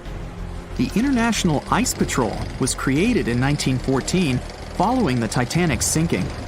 The organization is still in operation today, made up of representatives from several countries. Using airplanes and radar, the patrol locates and tracks larger icebergs, making the information available to anyone who needs it and preventing more ocean tragedies in the process. We've all heard of the famous story of the sinking of the Titanic. But if you really think about it, it's not just one story, but so many stories all at once. It is a story of strength and courage, as with the likes of Margaret Brown stepping in to help passengers in need. It is a story of luck and guile, like with Arthur John Priest, a man who not only survived the Titanic, but also 3 other tragedies at sea. It is a story of perseverance and intrigue, as with Violet Jessup, a stewardess who had also survived 3 shipwrecks and then continued to serve for 30 more years after that. These are the stories of their personal journeys. When the RMS Titanic set sail from England on April 10, 1912, it was the largest ship ever built at its time. It was 883 feet long and 175 feet tall, and it took 3,000 workers 26 months to build it. Considered to be the pinnacle of nautical engineering, this ship was touted by its makers to be unsinkable. Of course, 4 days after its maiden voyage at sea, that claim would be proven false. On April 14th, the Titanic hit the iceberg. The collision ruptured the hull, and the 16 supposedly watertight compartments designed to keep the ship afloat quickly flooded with water. It took the liner 2 hours and 40 minutes to sink. And of the 2,240 passengers and crew on board, only 706 survived. One of those survivors was Margaret Brown. She was a philanthropist and actress who had traveled to Europe to visit her daughter in Paris. However, when Brown got word that a grandchild had fallen ill back in America, she bought a ticket for the next available ocean liner that would take her home, which just so happened to be the Titanic. As a wealthy woman, whose husband had become rich after finding gold in one of the mines that he owned, Brown was able to get first-class accommodations on the vessel. For over 4 days, she enjoyed many of the luxuries that came with her ticket. There were the expected services, like a large dining room with a live orchestra. But the vessel also was equipped with a gym, squash courts, and a swimming pool. And she'd spend her time in the first-class lounge that had been designed in the architectural style of the Palace of Versailles. When the Titanic started to sink, Brown could have jumped into the first available lifeboat and made her way to safety, but she did not. Instead, she joined the relief efforts and helped others get out, putting her own life at risk. In fact, by some accounts, a crew member had to physically pick her up and drop her into a lifeboat, number 6, in order to get her off the ship. With all the confusion and fear around, Brown went on to take control of the lifeboat. She even got the women on board to help paddle, knowing that it would help them keep warm in the cold night's air. There were also reports that she had an argument with the crewman who was in charge of that particular boat. When she suggested that they paddle toward the ship to help save others, Quartermaster Robert Hitchens refused, claiming that when the massive Titanic would finally go under, their tiny lifeboat would be pulled down with it if they were too close. An hour and 20 minutes after the Titanic sank, the survivors were finally rescued by the RMS Carpathia. Even then, Brown was still hard at work, now ensuring that passengers from the second and third classes were provided with basic necessities such as food and blankets. Initially dubbed the heroine of the Titanic, she would later be nicknamed the unsinkable Molly Brown. A bit of an odd nickname, considering that she was never called Molly in her normal life. However, her story was so compelling that it was eventually turned into a musical in 1960 and into a movie in 1964. And her character would continue to pop up in several other films about the tragedy. There was also another person on board who was also later declared unsinkable, though his series of events that led to him earning this title are far more tragic. His real name was Arthur John Priest. He worked as a stoker and fireman. This meant that he spent most of his time below deck, helping shovel coal into the furnaces that created the steam needed to keep the ship moving. It was a dirty, sweaty job, but it was also a big responsibility, as stokers had to ensure the furnaces did not overheat or set fire to the whole ship. Priest was one of the 163 stokers hired to work on the Titanic for its first big trip. He helped shovel the 600 tons of coal the engines needed each day. When the ship hit the iceberg, Priest was relaxing in the bunker he shared with his co-workers, not far from his workstation. Escape was difficult, and his chances of survival were low. He had to move fast, running through corridors and along gangplanks, as he made a desperate dash onto the deck. And once there, he had only one option left: to jump into the frigid Atlantic Ocean. Imagine the shock of being enveloped by 27-degree water, surrounded by panicked screams in the darkness of the night. Despite all this, Priest swam, and remarkably, with frostbite setting in, he found safety on a lifeboat. He was one of only 44 stokers to survive. As if that wasn't enough, Priest would go on to survive 3 other sinking ship disasters, including the HMS Alcantara in 1916, the Titanic's sister ship the Britannic, also in 1916, and then the Donegal in 1917. It was for this miraculous record that he was later known as the unsinkable stoker. After the Donegal, Priest finally retired from working on ships, although he claimed he only did so because nobody would agree to sail with him. Now, people who had been in a shipwreck often remain afraid of water for the rest of their lives. But let me tell you a story of a woman who survived not 1, not 2, but 3 ship disasters and then continued to work on cruise liners as a stewardess. Meet Violet Jessup, Miss Unsinkable.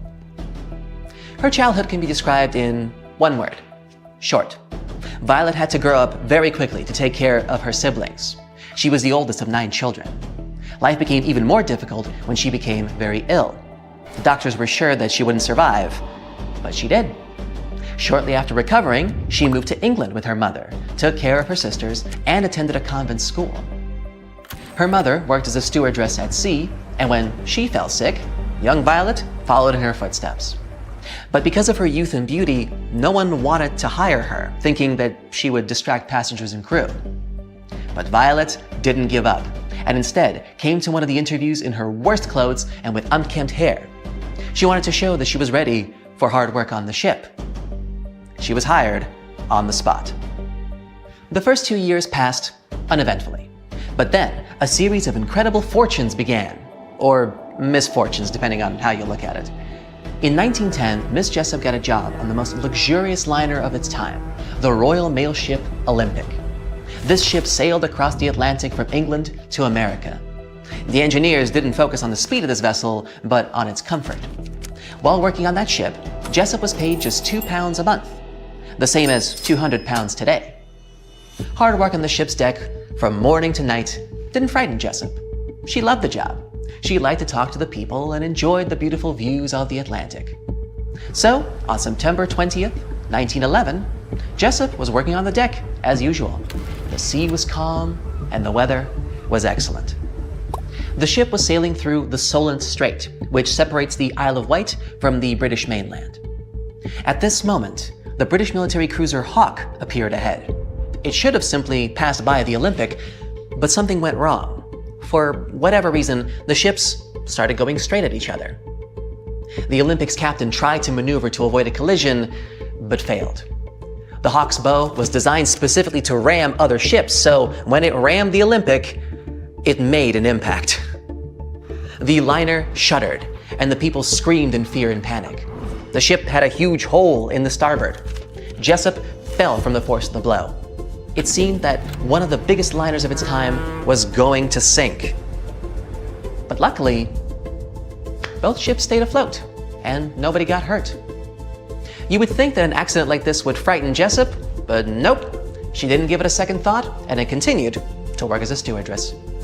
In April of 1912, she decided to take a job on the best, most unsinkable ship of the time, where she was supposed to serve VIPs. Initially, she didn't want to work on this ship, only agreeing to it after much persuasion from her friends. And that's how Violet Jessup boarded the Titanic on April 10, 1912. 4 days later, when the infamous iceberg collided with the ship, Jessup was resting in her cabin. She was almost asleep when she felt the jolt. Immediately, she was called to the upper deck. Surprisingly, when the Titanic first hit the iceberg, almost nobody panicked. No one could believe that the unsinkable ship could actually sink. As the ship's hold was being filled with water, everybody was just calmly carrying on about their business on the upper decks. It was only when the cabin crew started instructing passengers to reach their lifeboats that panic finally set in. Jessup, along with other stewards, was actively aiding the passengers' evacuation to the lifeboats. The rule was that women and children were to be evacuated first. But when many of the women hesitated to step onto the lifeboats, delaying the crew's efforts, one of the ship's officers ordered Jessup to get into a boat to show the other women it was perfectly safe. Soon, others followed, and then someone suddenly thrust a swaddled baby into her hands. Without a second thought, Jessup hugged the child to her chest to keep it warm while the Titanic was sinking. She didn't let go of the baby until her lifeboat was picked up by the Carpathia, the ship that came to the rescue.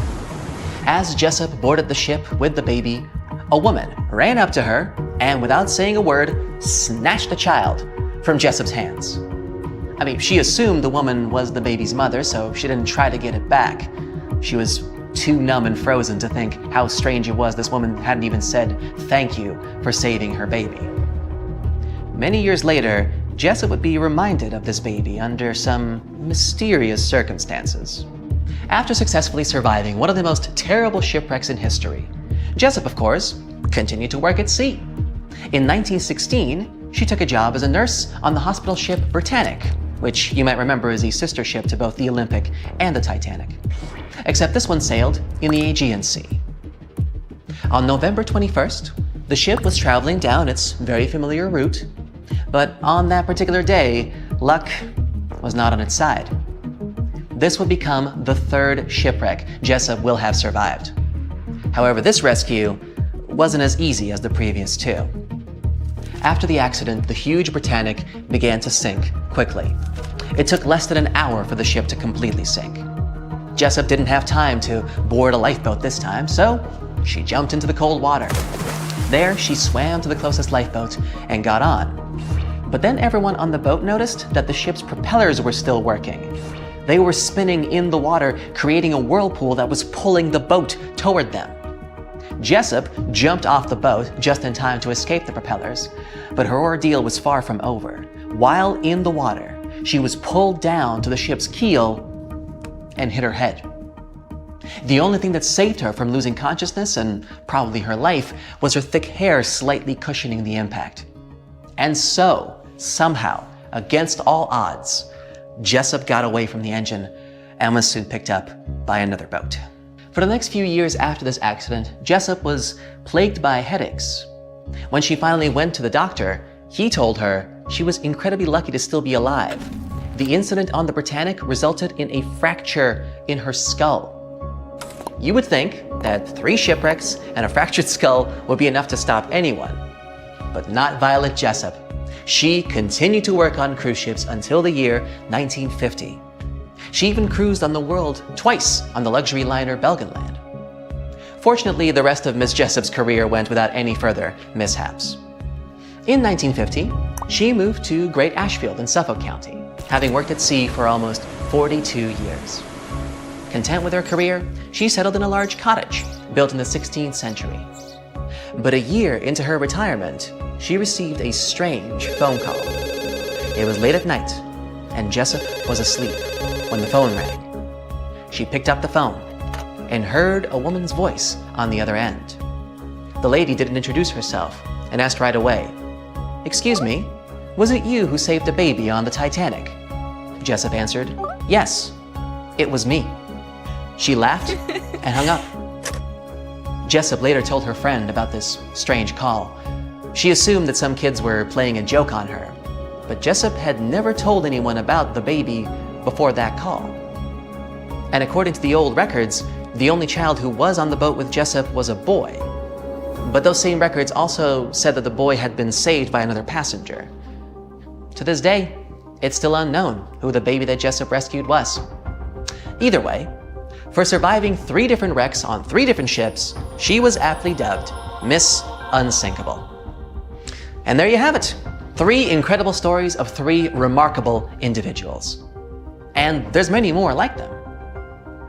Stories like these prove there's a hero in all of us that can come out in unexpected circumstances. But of course, I hope you'll never need to put that theory to the test. See you next time, and safe travels. The year was 1854, and the SS Arctic, the fastest passenger liner of its time, set out to cross the Atlantic. As it sailed through the misty veil, it slowly disappeared into the unknown. The Collins Line, an American shipping company, was started in 1818 and only began seriously trading in the transatlantic by 1835. Its steamships crossed the Atlantic from Liverpool to New York within just 10 days. Doesn't sound like a great speed today, I know, but back then, the same thing took other ships several weeks. Light on the water with their wooden hulls, powering through with a strong steam engine, those steamships were the favorite choice for many high-profile people. What could go wrong with such an advanced ship, they thought. This reminds me of some other ship everyone believed to be unsinkable. But anyway, back to the Collins Line. It grew to be a serious contender on transatlantic routes, with only one other competitor, the Cunard's Line. It was a British company also aiming to be the main force through the Arctic Passage.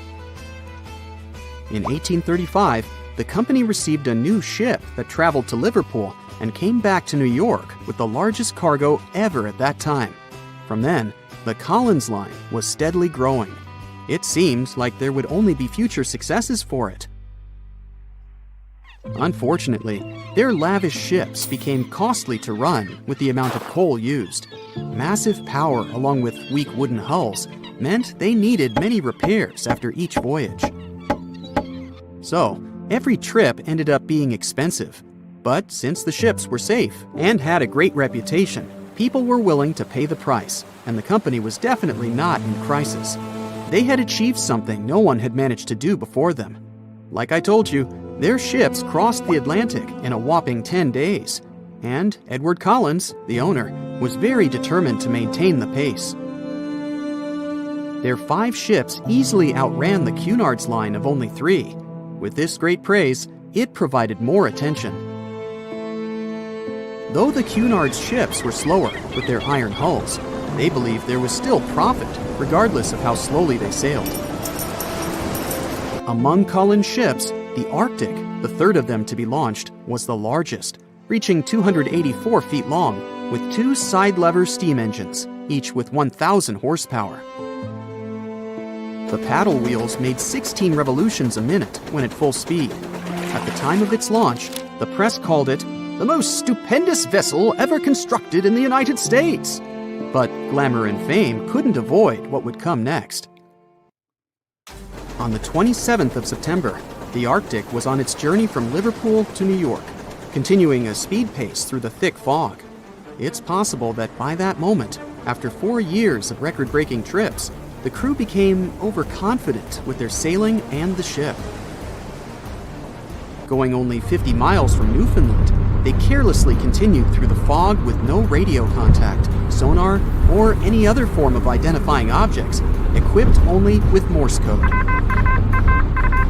A smaller ship, the SS Vesta, which operated as a fishing vessel, often worked around Newfoundland. It was passing through the same path as the Arctic and crashed into its side. Shocked by the collision, the captain of the Arctic offered help to the much smaller Vesta, but it was soon clear that the damage that seemed minor on the Arctic was far worse.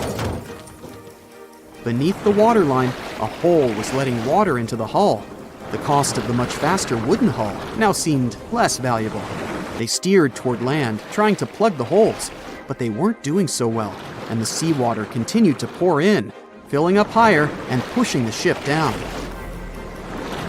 And finally, once the engine room was full, it put out the boilers, taking away the massive power the Arctic was once legendary for.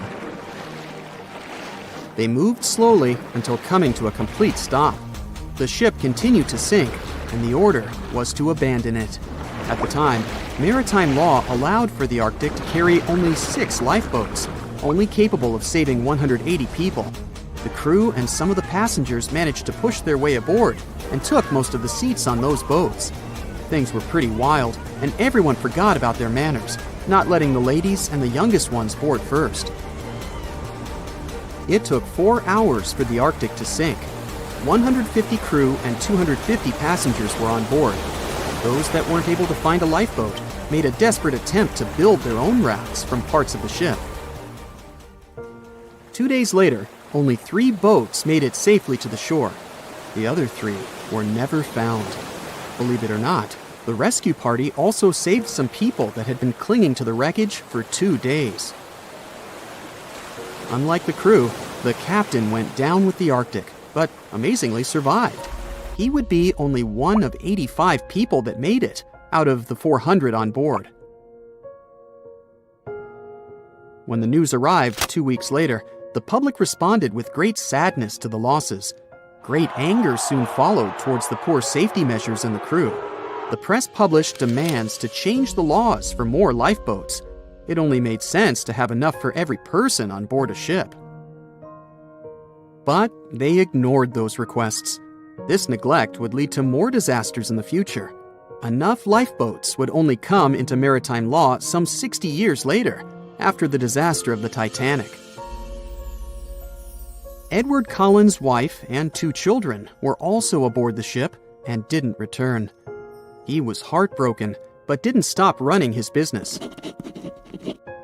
The Collins line still had a reputation to uphold, the biggest, fastest, and most luxurious on the Atlantic. Edward Collins would now build an even better ship than any other. It was named the Adriatic, and it was the largest ship in the world, 354 feet long. With 2 alternating steam engines that had never been built of this size. These steam engines at the time were at the height of engineering, though today you can only see them in models and toys. With the new addition of 2 masts, the Adriatic would also be able to sail if needed. Luckily, they made some lessons from the disaster of the Arctic. But before their new ship, the Adriatic, was built, another disaster had occurred. The sister ship of the Arctic had also sunk. They believed this second ship was desperate to stay in front of the Cunard's line and hit an iceberg somewhere during the race. This weird contest took the lives of 141 people.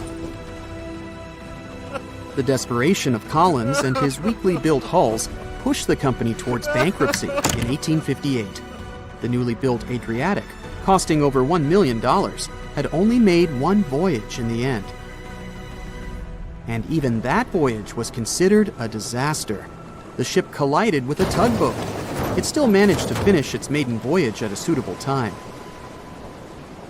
After the company had gone bankrupt, they had to sell the ship for only $50,000.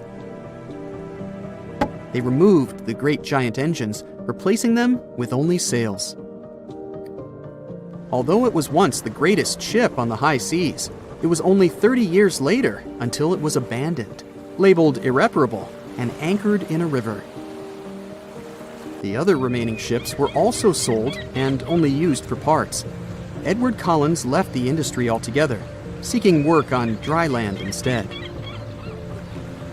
As the Collins line was no longer in the mix, the Cunards would grow in strength. Without competition, they would win the Blue Riband for the next 30 years and 180 years later, after producing hundreds of ships.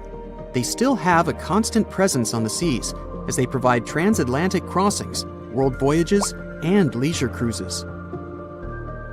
To this day, the Cunard Line is the only one to run ships between Europe and America, and it's great proof that it's not always the fastest that's the best. Welcome to the Spirit of Discovery cruise ship, which will take you on an unforgettable sea voyage around the Canary Islands. The azure endless ocean, delicious food, the highest service, premium cabins, and a terrible nightmare that you will probably remember for the rest of your life. This is exactly how one luxury trip of the Saga Cruises Company ended last year. Instead of relaxing during the cruise, passengers felt fear and horror, and even had health problems. And that's why. On October 24th, the Spirit of Discovery liner started a 2-week cruise around the Canary Islands. There were about 1,500 people on board. About 1,000 were passengers, and the rest were crew members. The first week went great, but then the liner encountered a serious problem called nature. There were strong winds and big waves.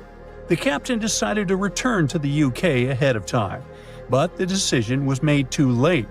The ship was caught in a severe storm in the Bay of Biscay.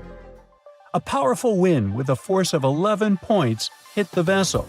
To make it easier for you to understand, the 11-point wind is able to tear out trees together with roots, destroy residential buildings, and plunge entire cities into chaos. Such a storm is rare, but Spirit of Discovery was unlucky enough to get into its epicenter. 11 points is the penultimate place on the Beaufort scale, which determines the wind rating. The most powerful storm has 12 points, and this is a hurricane. The wind reached a speed of 65 miles per hour, which is about the same as the average speed of a car on a highway. Not only did it push the Spirit of Discovery, but it also raised huge waves 25 feet high. Just imagine a wall of water the height of a 3-story building collapsing on a lone ocean liner. At that moment, the captain sent a message to all the passengers through the cabin speakers so that no one left their place. And his voice sounded worried enough. All the passengers had to lie down and hold on tight. According to the witnesses' words, the ship remained caught in the storm for about 15 hours. They held on with all their might so as not to crash into the walls and floor. All this time, tables were flying around the ship, dishes were breaking, furniture was moving all over the cabins. The waves smashed windows, partitions, and doors. Some people were knocked down because they couldn't hold on for so long. The storm hurled the passengers from ceiling to floor, from wall to wall. The ship's crew turned the dining room into a medical area to provide assistance to those who had been hurt. Despite the difficult and terrible conditions, the ship's team did a great job. They regularly informed passengers about the current situation and tried to calm everyone down. There was no panic and chaos on board. When the storm finally ended, the ship continued its journey and finally reached land, where medics urgently evacuated 8 passengers to the hospital. One of them was never able to survive this storm. It's good the ship didn't meet a rogue wave during the storm. This is a natural phenomenon that can appear during a storm and even in still water. It's a giant wave with a height of 60 feet. Like a 6-story house, it collapses onto a ship with incredible speed and capsizes it. And then the wave suddenly disappears. This is no joke. A similar wave has been recorded in the Gulf Stream off of Charleston, South Carolina. It's scary to get in its way. Now, let's go back to the past to remember one of the most terrible maritime tragedies. No, we're not talking about the Titanic. We'll talk about the Greek liner Laconia, which set sail from the English port of Southampton on December 19, 1963, with more than 600 people on board. However, just 3 days later, a terrible tragedy happened to the ship in the boundless waters of the Atlantic. At 11 p.m., in the barbershop hall, an electrical malfunction occurred. The problem led to a fire, which quickly spread to other rooms. The crew couldn't cope with it since the fire was spreading too fast. The ship's team turned on the fire alarm, but there was no command to leave the vessel. Only 2 hours later, the captain ordered the passengers to evacuate. All this time, people were either relaxing in their cabins or enjoying a party in the ballroom. The crew was probably trying to put out the fire without causing panic. However, when the situation became critical, the evacuation began. People panicked and ran to the lifeboats, but many didn't manage to get inside. One of them was John Morris. He survived this catastrophe and shared his memories of how he put his family in a lifeboat while he stayed on board the ship. He didn't even have a life jacket. Since there was nowhere to go, the ship's crew opened a bar so that people could relax a little. However, at that moment, boilers began to explode inside the ship, and it became clear the vessel wouldn't stay afloat for too long. John Morris decided to jump into the water right in his tuxedo. As soon as he was overboard, he grabbed onto a piece of wooden deck cargo and swam as far away from the ship as he could. The giant liner could sink at any moment, and when such a huge object goes down to the seabed, it forms a water funnel that pulls along everything around. Rescuers arrived at the scene sometime later. Fortunately, John Morris's pregnant wife and young son were alive, but his mother-in-law unfortunately didn't survive the disaster, like many other people that day. Of course, after this incident, the Greek Ministry of Merchant Marine initiated a thorough investigation. For 2 years, they collected information from passengers and the captain, studied the technical characteristics of the ship, and eventually came to certain conclusions. According to them, the ship's crew gave the evacuation order too late. Not all passengers were able to get into lifeboats, but half of those boats remained on board because of the chaos that prevailed during the evacuation. Several officers of the liner were accused of negligence, but the captain and his first mate received the most criticism. As for John Morris, he stated that he felt himself under protection that day. Another unusual story happened on a cruise ship relatively recently. Spoiler alert, the ship didn't sink, there was no evacuation, and the weather was good. However, for many passengers, this journey became a real challenge. Imagine that you've been working for a long time and saving up money to go on your dream trip on the Celebrity Mercury cruise ship in the Caribbean. You arrive in South Carolina, from where the ship begins its journey. You get on board, looking forward to a week's rest. At first, everything is fine. People are having fun, chefs are cooking delicious dishes, and beautiful daytime landscapes turn into night parties. But then suddenly, many passengers start throwing up. Someone is in a hurry to go to the toilet, and someone stays and vomits right in the halls. The cruise turns into chaos. More and more people feel terrible because of unknown poisoning. You also visited the restaurant and eaten seafood, but fortunately, the disease has avoided you, which can't be said for more than 400 other passengers. Almost every 1 in 4 people on board face gastrointestinal problems.